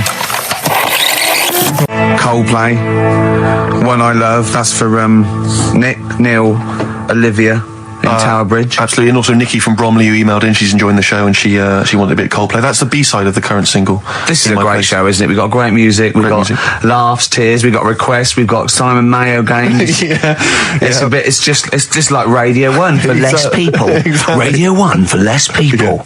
This is great, isn't it? So go on then. So listen, Guy, you were so excited about this game, weren't you, earlier? You came in with a hop, skip and a leap in your step. Although I must say, the phones are going mental. We're going to have to take some more calls. People love Carl. High and Dry is great. I mean, it works. Can we have a very quick Just recap in case someone's just joined in. quick Can you make it so High and Dry doesn't work now? Give us a bit of information that makes it different to High and Dry, or can't So you for those that do have just that? tuned in, Carl describes in a roundabout way a story which somehow is representative of a song. Is that right? Title. A song title. Yeah. Okay. So this woman, she's all right. You know, she has a normal life, Pretty much. kind of. Yeah. There's probably a few things actually that she can't do thinking about it. But the main problem would be having a wash or having a bath or having a shower. Yeah. Maybe going for a swim thinking about it. Right. Let's go. I think water is the clue, isn't it? That's the clue. Alright, so Who's that on the line? Hi there, it's Mark. Hello, Mark. Hi, Mark. Right, What do if you it think? smells like Teen Spirit, Nirvana. No, it's not. That's a great guess. Smells like Teen Spirit again. He's also No. brilliant. Thank you, Mark. Well done. No, it's not that. Alright. Hello, XFM. Oh, that's a dodgy mobile. Oh, that's a bit of a clue. A dodgy Hello, mobile. XFM. Oh, they've just given up. They've all been going for Smells Like Teen Spirit. They just hung up. Hello, XFM. Hi, is it She's Electric? Excellent. She's electric. It makes sense. That's fantastic. I said Carl. she's electric. Why does she smell? Because she doesn't have a bath and that. Because she can't have a bath or a shower. What's your name? Neil. Neil got it. Neil got it. So, did you get it straight away? No, only during the song. A process of elimination from all the other wrong answers. Yeah, basically. So, She's electric. Rick, I have to say, you're holding your head in your hands, and it looks like you want to shoot off. But I have to say, I thought that was quite good. I genuinely thought that was quite good. But it's not a cryptic clue, is it? Because it's not. She smells. There's a few things you can't do. She's electric. yeah, but do you understand what I'm getting at? She's electric. I always understand what you're getting at, Carl. That's never been a problem in the years I've known you. Neil got it. Yeah. I have to say, Rick, I think you're down on this idea. I could definitely see that ITV1 replacing Celebrity Get Me Out of Here. Karl Pilkington hosting. Simon Mayo on the phone exactly to the lawyers. Well, Neil, there's no prizes or anything, but well done. Well done. That was well worth it. Right. Well, you go away with the award in the knowledge that you've beaten Karl. Yeah. You can secure the knowledge that you thought how Karl does. Absolutely. Well done, Neil. He said he's, oh God, it's like a child or a cat when it's confused. He went, Steve reckons in ancient Greece, right, it was better to shag a bloke than a woman. And I went, well, yeah. I mean, that's about the male being sort of a first-class citizen. Yeah. Much better, wasn't it? An aspiration to sleep with a beautiful man than a beautiful woman. Women were lower-class citizens, so therefore men were seen as higher class. So to have sexual relations with a man, there was no shame in that. No. In fact, it was looked upon. And I said, well, ancient Rome. I said, Nero, he sit in his big jacuzzi and he used to get, pretty boy men to just go into the water and just nibble at his testicles while he was having a watch. He didn't do that. He did. Yeah. And he's not a gay fella. No. Well, no. I mean, I don't know about Nero, but I mean, it wasn't a case of a big delineation between what was heterosexual and what was gay. It was just, whatever you. So what did this fella do then? This one who's having his. Well, he was pretty much top boy, Nero, for a while. He was in charge. And you did what you're told. If Caesar or. But why were people going round there? Why didn't they go? Oh. No, they weren't dropping in. It wasn't like the door was opening. I was going to see what Nero's doing. You'd have probably been like a delivery boy or a stable boy or something, and you'd have popped round there and you'd have gone, there, right, Nero, there's the tablets of stone you wanted. And you go, Pilkington, why you are here? Pop under. I don't know why he's French. What is that? I don't know why he's French. Just pop under the water and nibble at my testicles, and you'd have done it. Because he was Nero. I wouldn't. You would have. There's no way I would have done. Yeah, well, you would have. What have I done? I've dropped a pizza off. You put under Nero's place with the pizza. Right. Pizza. Right, I'd say I've done my job. Right. Yeah. That's not the sort of tip I wanted.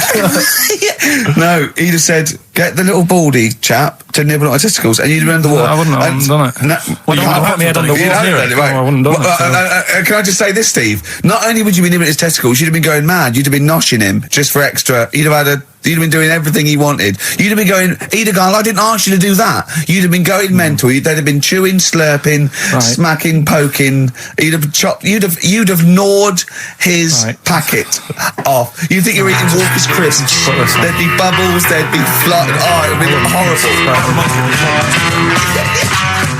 I just wish we could maybe tape the bits we're not on air, just because that's when Karl comes into his own. Yeah. He just said to me, I don't know what I was doing. I was sort of like pottering around, dancing around, doing something annoying probably. And he just looked at me. I don't know. And he was looking at me, and I looked back, and he went, "Have you ever used a Y-front properly?" Genius. It's a great question because the answer is definitely no. Definitely no. Does anyone use their Y-front properly? And by that I mean get your winky out of the little sort of slot provided, as opposed to like put it to one side or pull them down or whatever. Has anyone used a Y-front properly? I don't think I've ever done it. I don't think I've ever done it. I've never seen anyone in a toilet doing it, Rick. You should be looking. I wish I hadn't said that. I caught you. Really? Yeah. That's actually how you prove people are gay. Yeah. Get them into this conversation. Yeah. Yeah, it's a trap. Yeah, it's a trap. It was the trap. Yeah. I'm not gay, by the way. Yeah. You didn't prove I was gay. I double bluffed you. Yeah. As I knew the old gay trick. I thought it was the old gay lord say no thing. That is another method. Yeah, there's innumerable methods of doing it. That's how Oscar Wilde was caught. Yeah. Yeah. What happened there? Well, the judge went to him. Did you see that film last night? Gay Lord Say No, and he went no, and they went take him away. Yeah. Take him down to the cells. Yeah, take him to Reading. It is true. It originated in America. Yeah. So many of these things do. It's a brilliant point, Karl. I'd like to hear from anyone listening who's, and I mean, well, they'll just lie, wouldn't they, I suppose? Yeah. I don't even use sort of flies. No. Usually. I sort of pull my Y-front, my sort of tracksuit. So that's why I wear sort of like elasticated waistbands all the time. Exactly. Just sort Speed. of like... Yeah. You got to get in there with the minimum of effort. Yeah, and out. Sure. Often I won't shake. No, no. To my detriment, because it often leaks out a little bit later, doesn't it? Ever been out on a date with a girl where it's just trickled down your leg and you wish it hadn't, and you're thinking, what if she gets my trousers off later? She might smell it or see it. What? I don't know. I don't know what I said there. Right. Yeah, but it's all the time. It's not just, I mean, you haven't done that with me, taking your clothes off and that yet. But, like, last night we were sat in the pub and I was saying, right, you know, let's not even worry about new features then. Let's get the current ones, you know, going. Like what? Good. Like, the one I was trying to work out, the cheeky freak of the week. Think of that! Yeah, but Think of that, though, as a normal conversation. Yeah, but I'd looked online, right? I didn't find that much. I found, actually, I'll tell you what I found later. Brilliant. We're looking for them, right? And then at one point, I think you said to me, go and, you know, what about the Guinness Book of Records? Yeah, you know, they'll have, like, the best freak in the world or whatever. Yeah, ever. So I said, yeah, bring one in. Now, you've got one at home. Yeah, I've got a couple. But you couldn't be bothered carrying that in today, so I had to go out of the pub that I was at. Yeah. Nip into Borders. Yeah. Buy a Guinness Book of Records. Yeah. Out of my own money, $18.99. Yeah. Bring it back, and then you said, I don't know if I want to do this feature. So it cost me 20 quid for that. I had to buy a video for Silence of the Lambs film clip. I'm actually out of pocket at the end of this.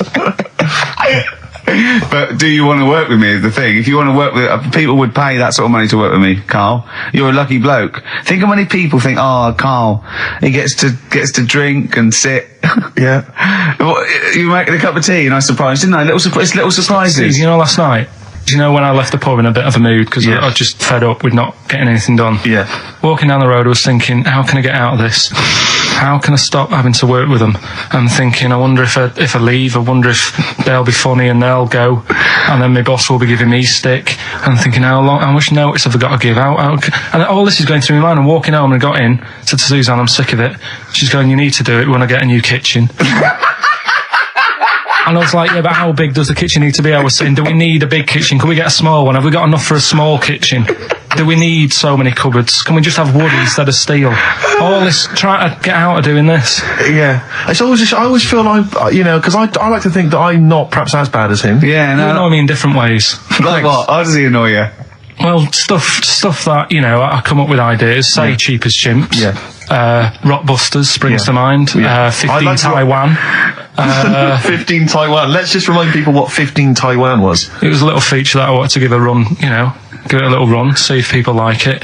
The premise being? No, there's no premise, it's just a title. No, we were going to get 15 sort of ornaments, you'd explain them, and then people would call up and say, that one's from Taiwan. See, God, you just explained why I didn't think that was a good idea. Yeah, by explaining the good... No, you know the funny thing is, Steve, right, I was walking down Regent Street on Monday, walked past one of these big stores, right, and they've got all famous quotes on the windows, right, and one of them was something like, an absurd idea is often a great idea. Yeah. Do you know who said that? Go on. Einstein. Yes. Which made me wonder, if you were his mate, would he ever have done E equals MC squared? Or would you have said, don't bother with that, it's not going to work? Because that's all you seem to do. Everything I come up with, you put down. Yeah. Well, that's one thing. He's negative, right? I don't know why. I don't know why he is. What else? He messes me about. I get him concert tickets for stuff, and you say, I didn't bother going. Yeah.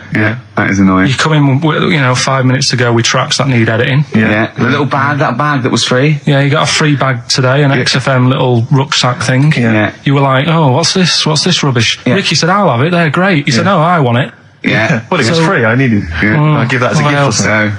So, I mean, I think on reflection, Steve is probably a little bit more annoying than me. I won't go that far. You are annoying. If I had to go away for a week somewhere, if it was a quiet place... Well, you are again, aren't you? That's 2 holidays you had this year, I mean. If it was a busy place, I'd probably go with you, because people, do you know what I mean, staring at me all the time and that if I'm walking around with Steve. No, I'm just... Can I draw up a list of reasons I don't like you, Carl? Just being honest. What? I'll tell you, because the list of reasons I don't like you is incredibly long and getting longer. Just saying. Do you want another slap? It's the best of. You've been voting in all week, sending your emails.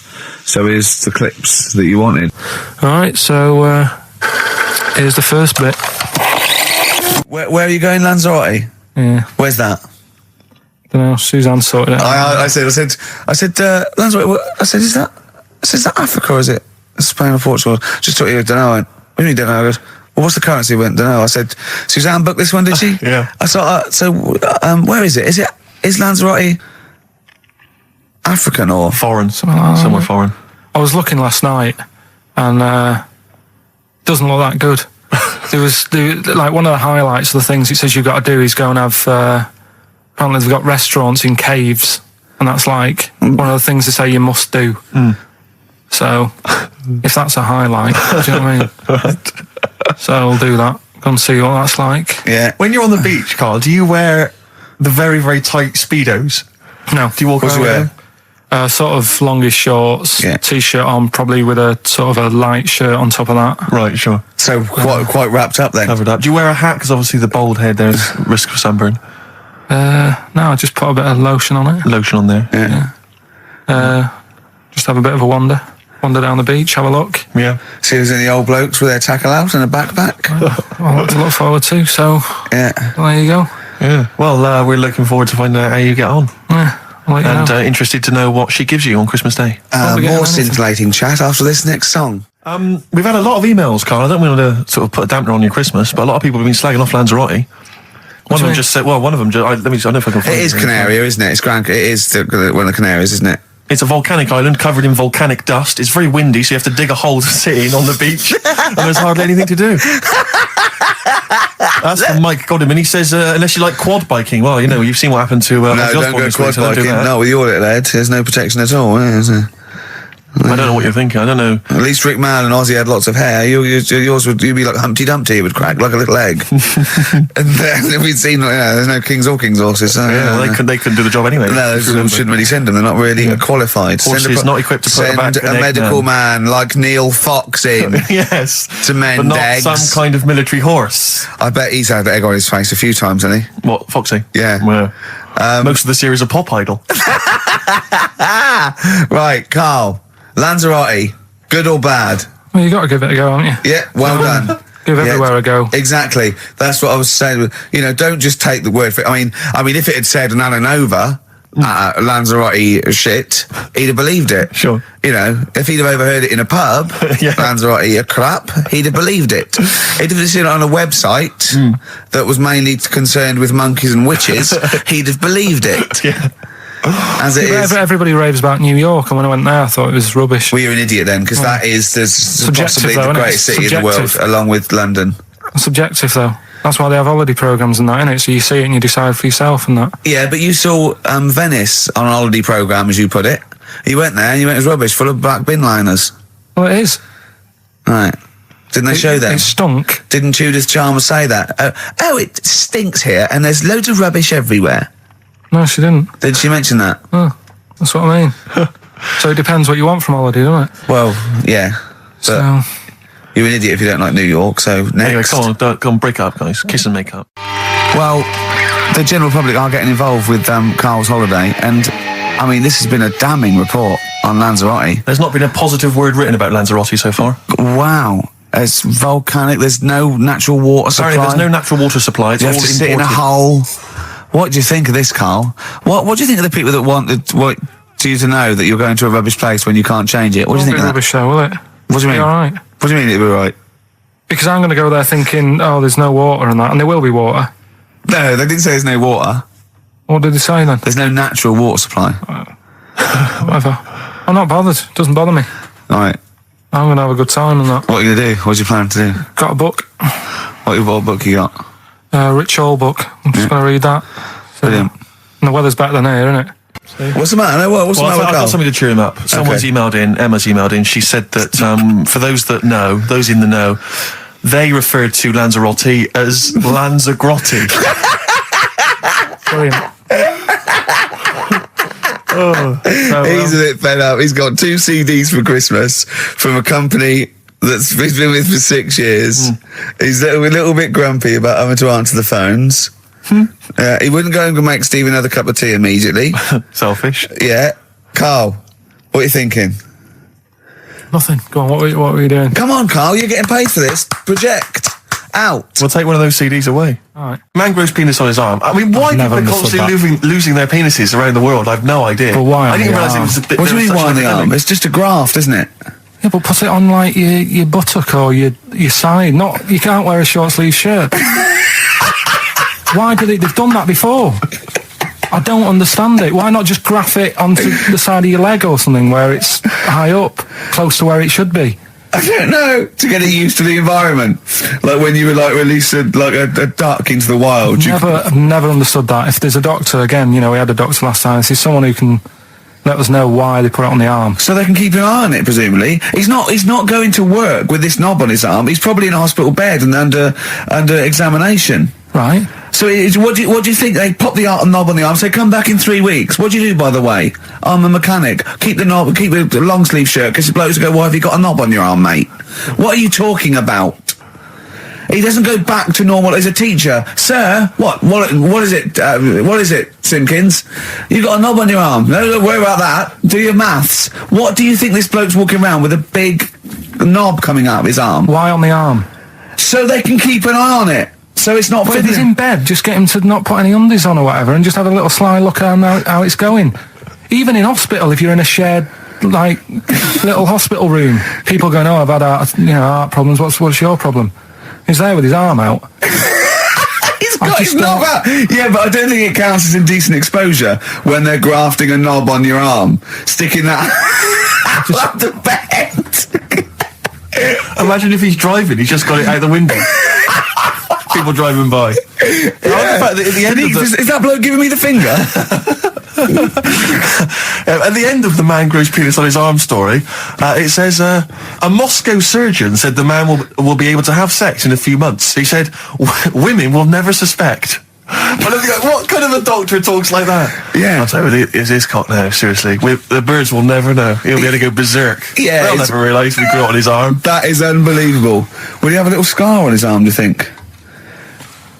Yeah, I don't get it. Like I say, 83936 if there's a doctor out there. Or indeed if you've ever grown... Or a tailor. Making you a shirt. What side do you wear your cock on, sir? It's my left arm. There's only one bird that has a penis. It's not a joke. It's not a joke. This is a genuine trivia question. I'd say... I think I've seen one on this. Is it an ostrich? Right, you're going for ostrich, Carl? I'll go for ostrich as well. Right. Did you come up with that yourself, or? Yeah, I was going to say that before you said it. Well, guys, you went for ostrich. Chicken? You're both wrong.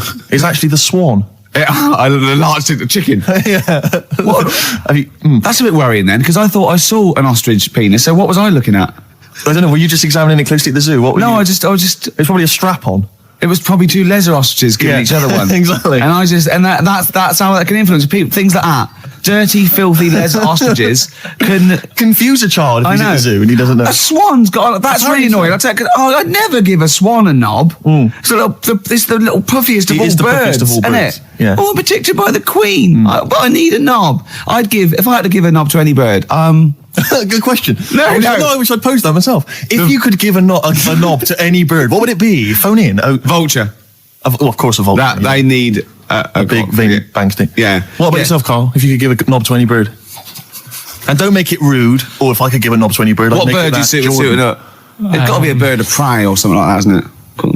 Just a robin, really. That would be amazing. That would be Christmas cards would be like. Yeah, but it's a normal human-sized knob on a robin. That'd be great, wouldn't it? And the other thing annoying about this is ironic, right? Now, the male of all bird species they're called a cock. Yes. Right. But the only bird with a cock, right, is called a cob. Is that what a swan's called? Yeah, they're cob and pen. They're not cock and hen. That's and he's got he isn't a cock, but he's got a cock. Yeah. Good. Quick query there, Rick. Go on. When you said then cock, presumably you meant male bird the first time you said it. Yeah. The second time you said it, you said cock. Do you mean the penis? Well, you're showing off the whole farce of radio broadcasting. Because you're not really allowed to say cock. No, exactly, no. One cock would cause great offence. Yeah. The other cock's fine. Exactly. It's weird, isn't it? It is strange. It is strange. So, I mean, if I said now to you, I like cocks. Yeah. Meaning birds. Yeah, that'd be fine. Yeah. But if I meant penises, it would be a problem. If you like cocks, it was that would be... Carl, do you like cocks? Do you like cocks? No. Right, okay, that's fine. I was asking if you like. No, I like. You know. Yeah. Well, I'm a big fan of tits. The small birds that come down and peck at you. Yeah. Yeah, you like tits and cocks. There's nothing. Tits and cocks, there's nothing wrong with. There's nothing. Carl, don't worry. There's nothing wrong with saying tits and cocks. When I said tits, I meant the little birds. Yeah. And when I said cocks, I mean the big birds. Yeah. Do you know when Go on. No, go on. No. It's just that it's when you talk like tits. Yeah. You know, at the milk. Do you? They. I like the fact they flutter away when they hear the milkman coming. Oh, come on. So when what? What are you talking about? What are you talking about? No, when the milkman's coming, when he's walking up. Okay, 104.9, Ricky Gervais, Steve Merchant. We're not actually here. It's the best of. I feel drained today. Do you? Go on. This is the strangest radio show in the world. Yeah. Isn't it? Yeah. Because when we can do that, we can talk about this and go, I feel drained today. Just like he's not. Like no one's listening, because that's the sort of thing you say socially and no one listens. Like just when you're washing up, I feel drained today. It's rhetorical. Yeah. You're not expecting anyone, not even your loved ones, to go, oh really? They just go, that. But to do it live on air, no one's listening. What I mean is just give us a jingle. But the exactly. But the truth is, the contempt we have for our poor listeners is unbelievable. The listeners aren't listening, and we don't want to be here. So this really is one of the most pointless things ever. No, I would have been quite happy to do a full show. But you know what? The flow of it's just. I would love to listen to this back in 10 years. This actual show. Let's keep this forever. Let's keep this show forever. The show, we went early. We were bored. It was a day we're trying to save Africa, but we're a little bit annoyed that no one's listening. Yeah. Right. Right. Once and for all, the final monkey news of the year. Oh, go on. What were you going to say? No, I was just going to say, if you're not into the Live 8 and you're gay, you're not listening, because you're on a walk. Right, okay. Right. Oh, chimpanzee that monkey news. Right. There's this card game going on, right?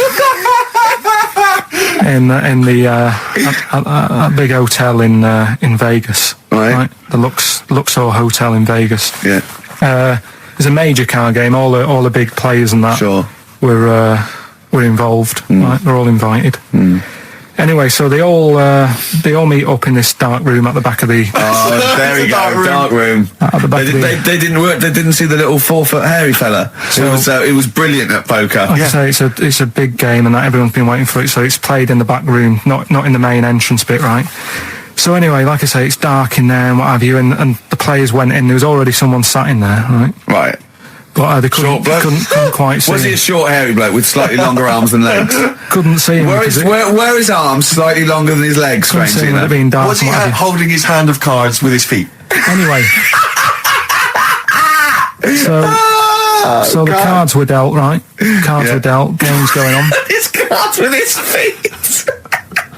Game went on for hours, right? No one's listening. The terrible thing is that not even we're listening to Carl now. I know. Literally no one is listening to Carl. There was a lot of smoking going on. It's going on. A lot of eating and nuts going on. That was a bit weird because they don't normally get through as many, but for this night.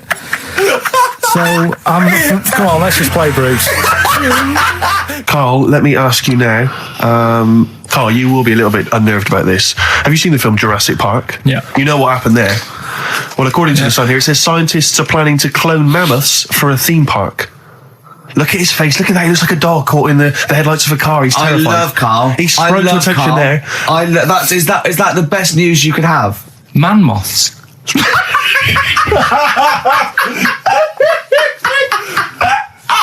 Right. Yeah, man moths. I love the fact that that's why he was so excited that they bred a man moth. What is this? Yeah, it's a human being that hides in your wardrobe and eats an entire jacket in a day. Yeah. What do you mean, man moths? Mammoths. Mammoth, the big hairy cow from the Ice Age. I mean, elephant. You're not so excited about that, then? You can take or leave bringing back mammoths to life, but a man moth is a different matter. Oh, if we'd have never brought that up, he'd have gone and told someone now. Yeah. You know, they've bred an half man, half moth. That's how things start. This is what we mean when you hear these ghost stories. Are you slightly deaf? Is that it? When you hear these stories, is it? Carl, is English your first language? Are you actually foreign? Is that the thing? Yeah. Should we speak when we say slower? foreign, we mean not of this planet. Yeah. Should we speak slower? Would that be a help to you? No, go on. Next What do you one. make of that? Do you think that's good? The Do you think idea that's of good to bring back mammoths? prehistoric animals. These giant elephants. They're slow, aren't they? It's not as if they're going to like get out and run fast and they can't capture them. They'd probably be a fence, to be honest, Carl. They'd probably be a fence. No, but you're asking it as if like, oh, it could all go wrong, but it couldn't, could it? Well, Really? but the point was about Jurassic Park is they thought it wouldn't go wrong. They thought they had it all under control. but Have you learned dinosaurs- nothing from Jurassic Park, Carl? Dinosaurs would say, "Oh, think about it before you do it." But with a airy elephant, it's not going to. Not a concern for you. Would you go along to see him? Would you be interested in that? If it was in the area. He's great, isn't he? I'd love a queue, Nothing right? impresses No, him. but what I'd like to do is Carl sitting like Yoda in a little cave, and I'd just like to see people like Tony Blair and Stephen Hawkins in a queue, and they go and say, "Carl, got a bit of a problem." And thinking of cloning a man and a moth. Problem?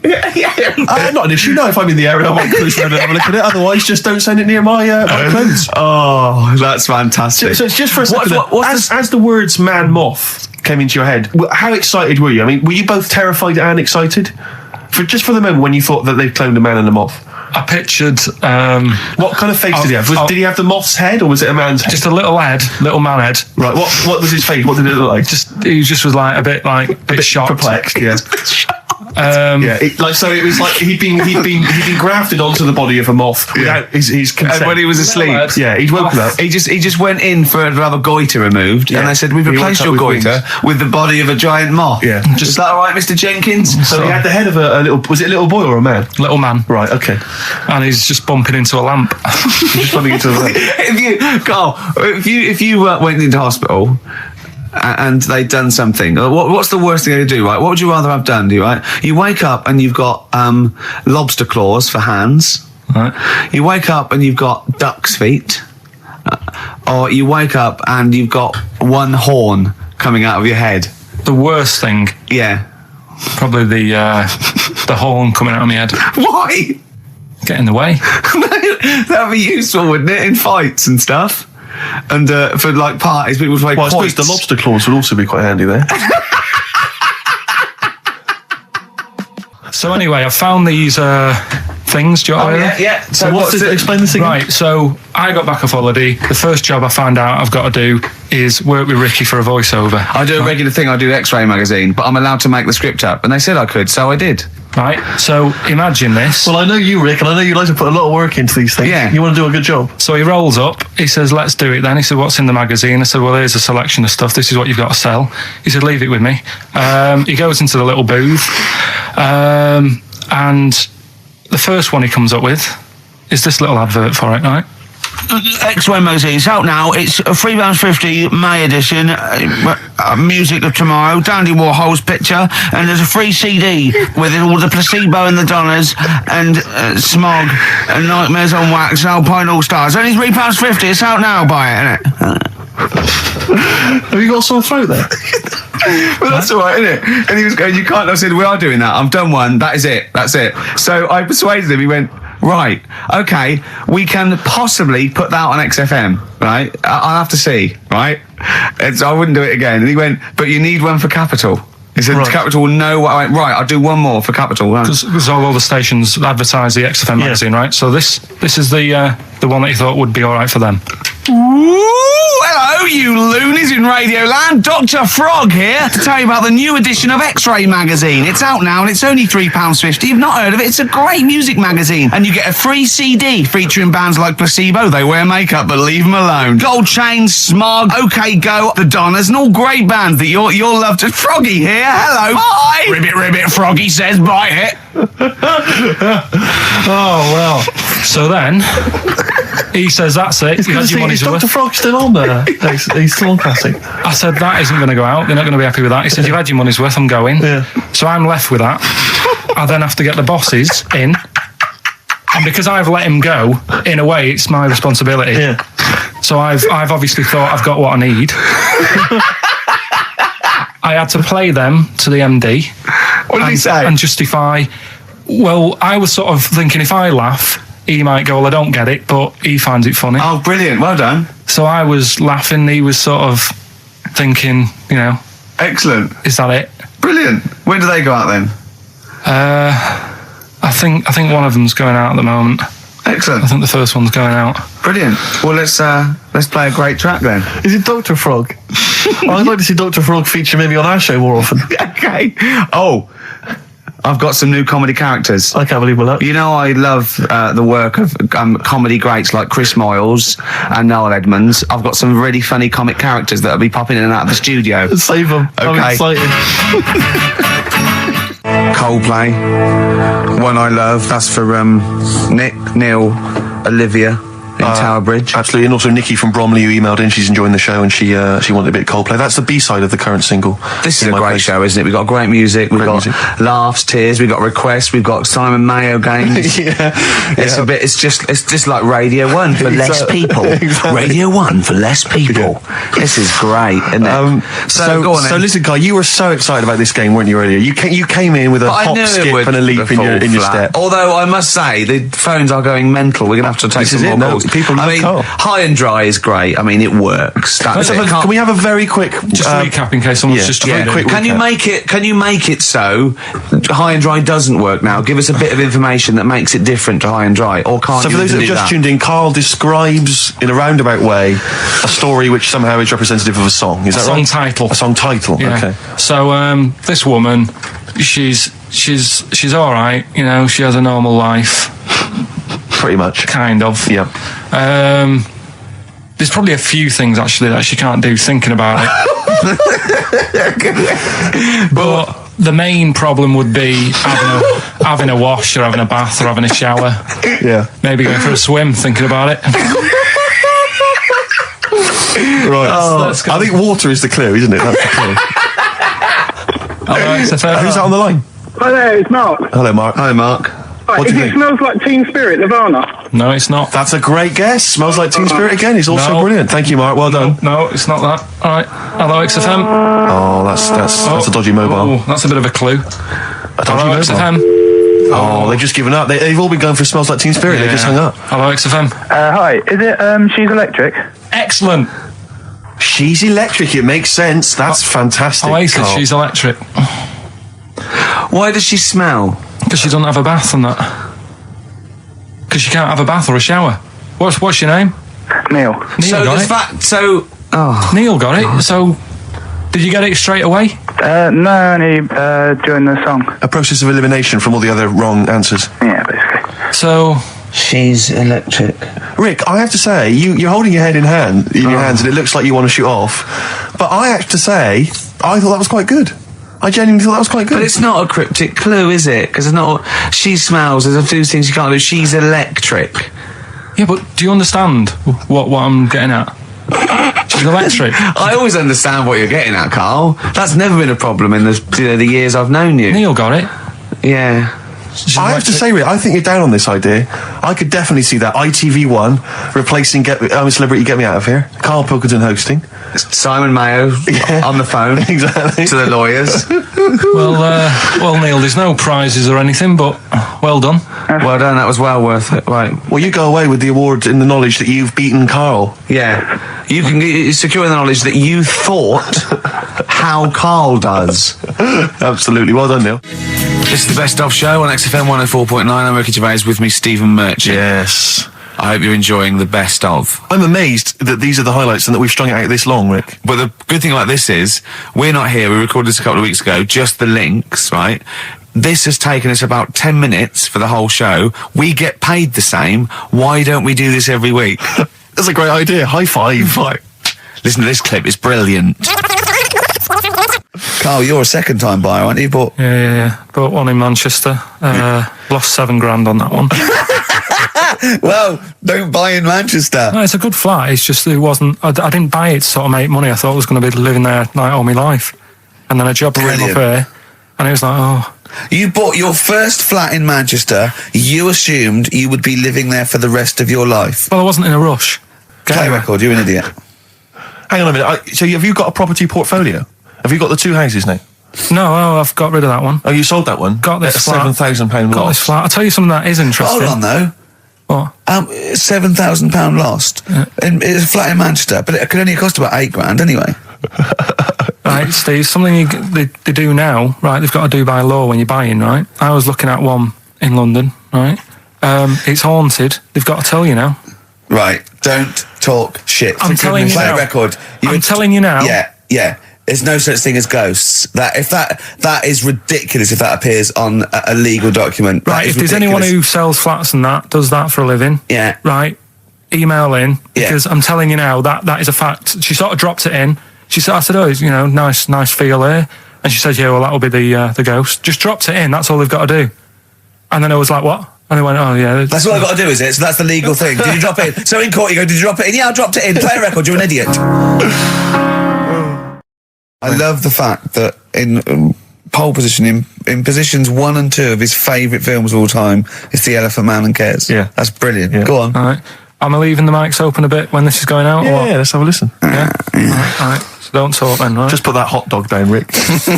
And this is the bit in Kes where it's the teacher and he gets up and he has to Glover. talk. What's his name? Is it Brian Glover? No, it's What's the other teacher. The other one. Anyway, go on. All right. So here we go. Things that had actually happened. I've got another one. What about you, Casper? Casper! All right. You haven't been listening to a word I've said, have you? Yeah, I heard some of it. Yeah, you. Some of it? Just. Stand up. Always somebody, isn't there? Right, now you're going to tell us a story about yourself. What sort of story? I want you to think of an incident that happened to you sometime in the past that is true and that you think will interest the rest of the class. All right? Right. What about I work on a radio show at the weekend. Well, are you going to tell us about it?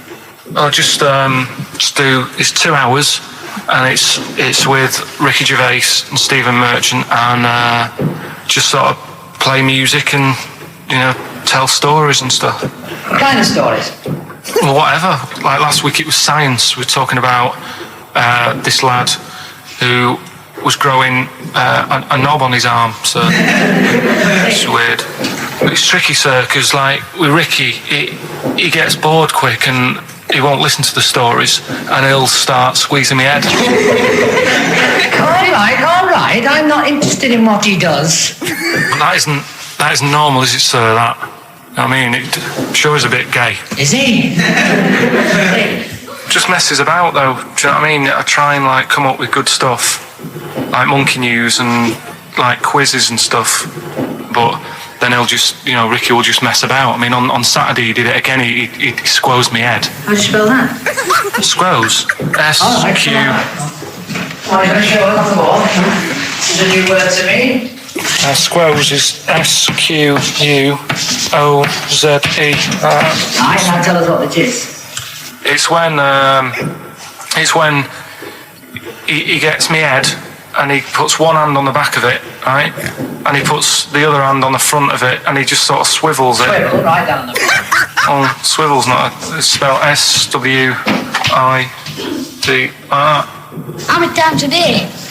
How many times a day does he swells it? Yes, it depends what time he gets in. If he gets in about 12:30, he could get a good 3 in. But I think I don't really want to talk about. You've done enough, don't you? Well done, Billy. Big round of applause. That is the effort. Yeah. Wow. That's the best thing you've ever done, Carl. Right. Here's the last clues of the year. You had. There's a load of letters there asking for advice. Put them on Claire's desk. Go on, that was idea. F. That was for foreigner. For Rainer. I don't know what you mean. Claire Rayner. She took advice. She gave people advice.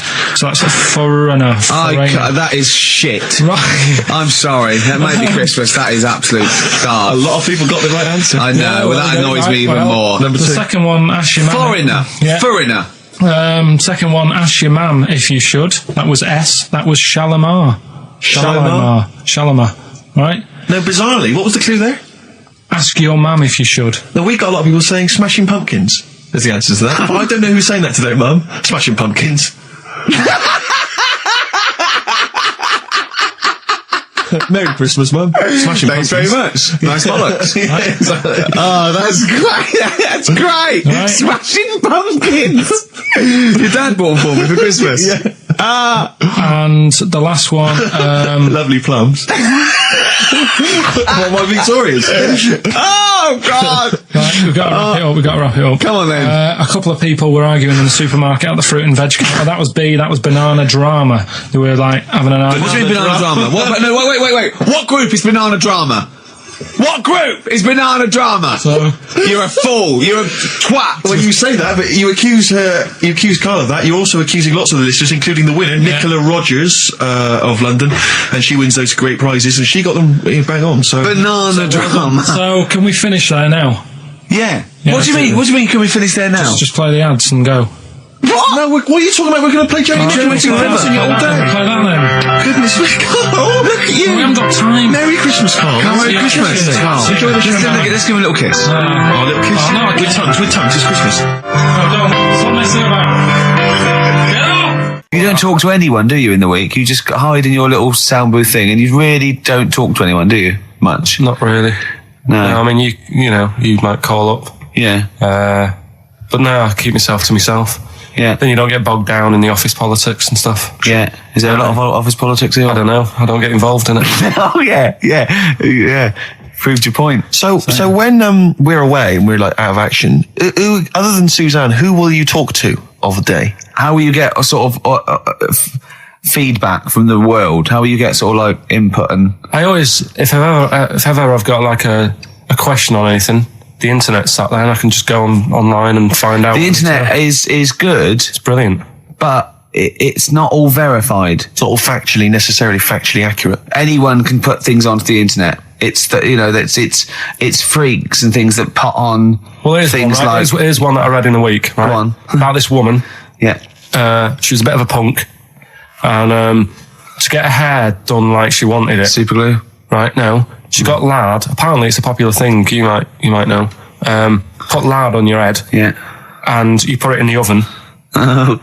Now, apparently the heat that you get from the oven is different from the sort of heat you get from an hairdryer.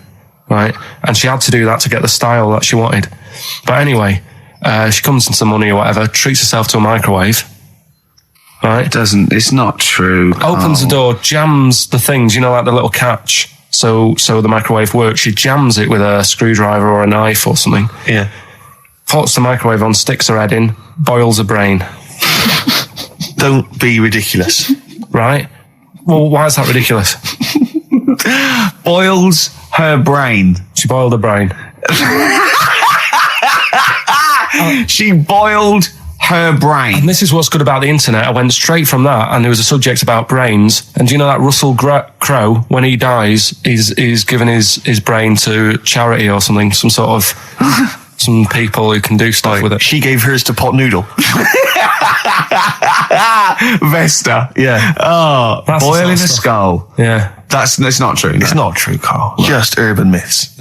Someone made it up. Yeah. For a laugh. They're just too convenient urban myths. You can tell an urban myth's not true because it's always, this happened to a mate of mine, and when you say what happened then, they go, don't know, that was it. Was it? Was that it? Was it? Someone boiled a brain and that was it. There was no more story. Well, were there any dates, locations, times? I think it was in Belgium. You're listening to the best of basically Karl Pilkington. Well, listen, I'm a big fan of that TV show. It's on digital TV. A lot of people won't have it, but Inside the Actor's Studio with James Lipton. Yeah. And he interviews lots of big Hollywood stars, and he always asks them these same questions at the end. Can I just run a few of them past you? Go on. Okay. So, if you could do any other profession other than the one you do now, what profession would you do? Can you just change that to apart from a paper round? Apart from a paper round. Oh. If you do any other profession, Carl. And it doesn't matter about It doesn't matter if you've got the skills or anything. In an ideal world, if you had the ability. Well, I think I'm about to buy somewhere, so I reckon something, using tools and like doing a bit of plumbing and that. So a plumber? Well, sort of an all-rounder. Right. A handyman. Well, yeah. I think, you don't get paid that much, but it's useful, isn't it? So, but you get your own show, couldn't you, with Carol Smiley eventually? Well, all that, but the money that you don't make, you save by not having to pay someone else to do the chores. Do you know what I mean? I don't know what that sentence meant. Right. No, A plumber, how much is the average plumber on? The money you don't make, you save on not getting someone else to do it. No, just think of that. No, look, break that sentence down. Are there any... Sorry, Rick, but people who live in glass houses... Yeah. Anyway, let's just go back to Lipton quickly. We've got a couple to get through here. So, your favourite noise or sound? Favourite sound or noise? Oh. Is it me? No. It's not me. Hang on a minute. It's not me. Are you sure it's not me, Carl? I like Elvis. Noise. Elvis. In the ghetto. The sound of Elvis. Elvis in the ghetto. Brilliant. Okay. Yeah. And your least favourite noise or sound? I don't think it should really be records and music. Noises, things that you hear at home or whatever. Maybe like a sound of a... The least favourite noise? Least favourite? The sound of... Probably like... the sound of ghosts? Fire engines and that. Right. That's annoying. Except if your house was on fire, presumably. I think it's a bit unnecessary. You think they're just doing it to wind people up? I live on like a busy street and it's happening all the time, and it is like just sort of have a blast of it and people will hear it. You don't have to keep it going. Yeah, sure. So that is pretty annoying. And if heaven exists, Carl, when you get to the pearly gates, what would you like God to say to you as he welcomes you into heaven? What would you like God to say to you? Who asks these? What show's this? It's a programme where celebrities are interviewed by a guy, an American interviewer, and he always asks these questions at the very end. What would I say to God? What would you say to God if you believed in heaven, and if heaven exists, when you eventually go up to heaven and you're welcomed in through the gates by your God? Parker and your stussy t-shirt and what do you want God to say to you as he welcomes you in? Say, you alright? Don't know, just be friendly.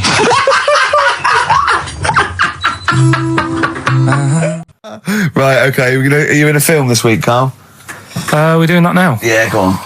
Get it over with. Hang on a minute then. Get it over with. Let's get this show over with. We can go home. You can go off to Lanzarote and sit on some ash. Some charcoal. He's not happy about that. That's annoyed him. The listeners have all ganged up on him. Yeah. XFM giving him 2 CDs. We've had more calls for his resignation this week than ever before. What do you think of that, Carl? What do you mean? There's another reason. Do you know what I mean, though? Because he's grumpy. He's not just giving it. He goes, well, I can't help it, can I? I don't want it. You're being paid well to do a job. People have tuned in to be entertained, to have good songs. Me and Steve are working here. I'm pressing the buttons. I'm paid to press the buttons. That's what I'm doing. Has every CD started on time? Then why would they give you Monday off if you just paid to press the buttons? Don't get every other Monday off, do I? So have you stopped doing that now, have you?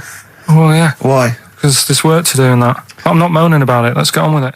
So it's you in the film Scrooge. Yeah. Which version of Scrooge? The old one. Is it? If it's just you moaning with bells, I'll be annoyed. Right, that is essentially Scrooge. yeah. Right, Scrooge, listen to this, and then there's some question at the end. All right. And you can win some stuff and that. Yeah. All right. Yeah.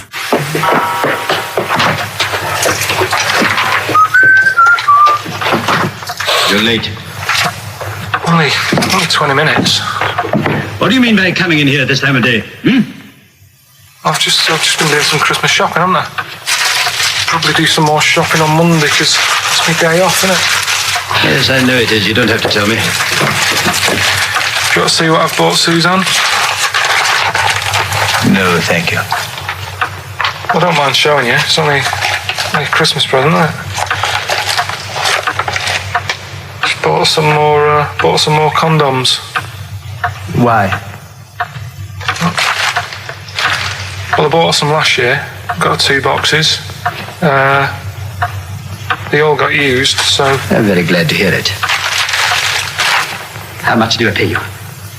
Why are you asking? So the presents I buy has got nothing to do with what I earn.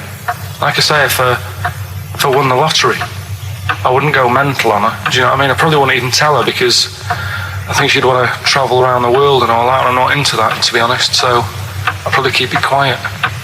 Why? Well, once you've been around the world, where do you go next year? Each to their own, though, innit? You know what I mean? Well, what do you want? What for Christmas? Not that fussed, really. And you, it's just as well I'm not that fussed, because do you know I do some work at XFM? Do you know what they're giving me for Christmas present? Nothing. No, might as well have been nothing. 2 CDs. That's it. was well fed up. I'm sure you will. They give you a list of about 30 albums and you get to pick 2 off the list. So I've gone for Kings of Leon album and the best of Bob Marley. Mr. Marley has been dead these 7 years. In fact, he died 7 years ago this very day. Did he? Do you know what sort of donuts Bob Marley likes? It's not my business. No, it's not a proper question. It's an old Peter Kay joke. He likes the ones with jam in. Do you get it? Garlic bread. It's good, isn't it?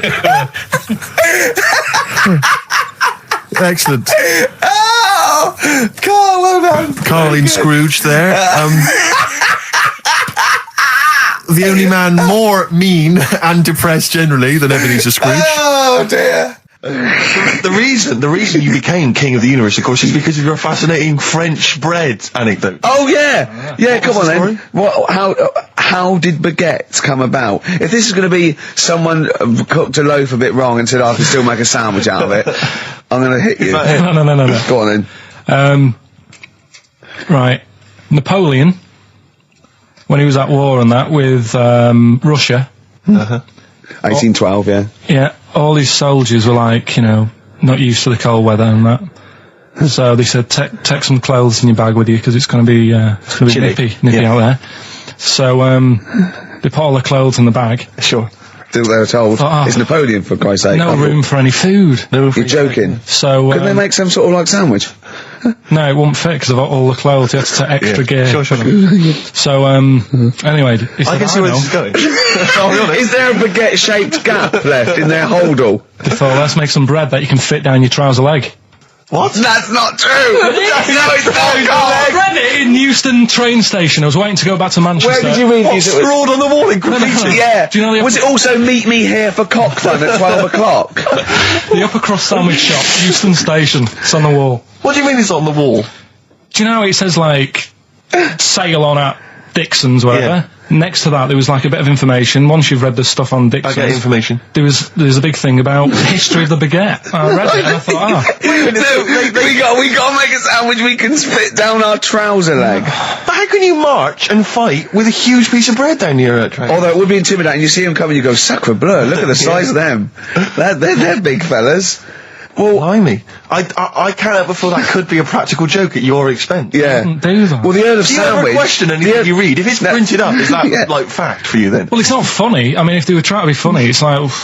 it's not, is it? So it's information. Have you heard us? Things sometimes want to be funny when they're not. That's exactly what happened with the sandwich. The Earl of Sandwich wanted something he could fit down his pants. And it was those triangle cut sandwiches wrapped in cling film were perfect. You might be right. You might be right. I am. Because the Cornish pasties, so they could drop it down the mines, isn't it? Is it? They wrapped it up they wrapped up like meat and vegetables in pastry, and they sort of crimped it, and it was like and they dropped it down the mine, so, yeah, that's how that came about. And bagels were originally made so that people could play hoopla, but then eat afterwards. I don't know if you're aware of that. That is true, Carl. Well, anyway. Call my bluff. Is that true? Yeah. They're all true. They're all true. Yeah. Tell your kids that when you have them. Yeah. If they're still alive in a million years. Well, it might be true. Can someone confirm that baguette fact that it was so Napoleon could stick it down his trousers? Not him, his soldiers. His men. Yeah. Fascinating information. Fascinating bread information, Carl. Radiohead. Yeah, now this is my song for the lovers. It's a beautiful track. It's Let Down off OK Computer. It's one of my favourite Radiohead tracks. It's lovely. Right, set the tape going now if you want to tape these songs.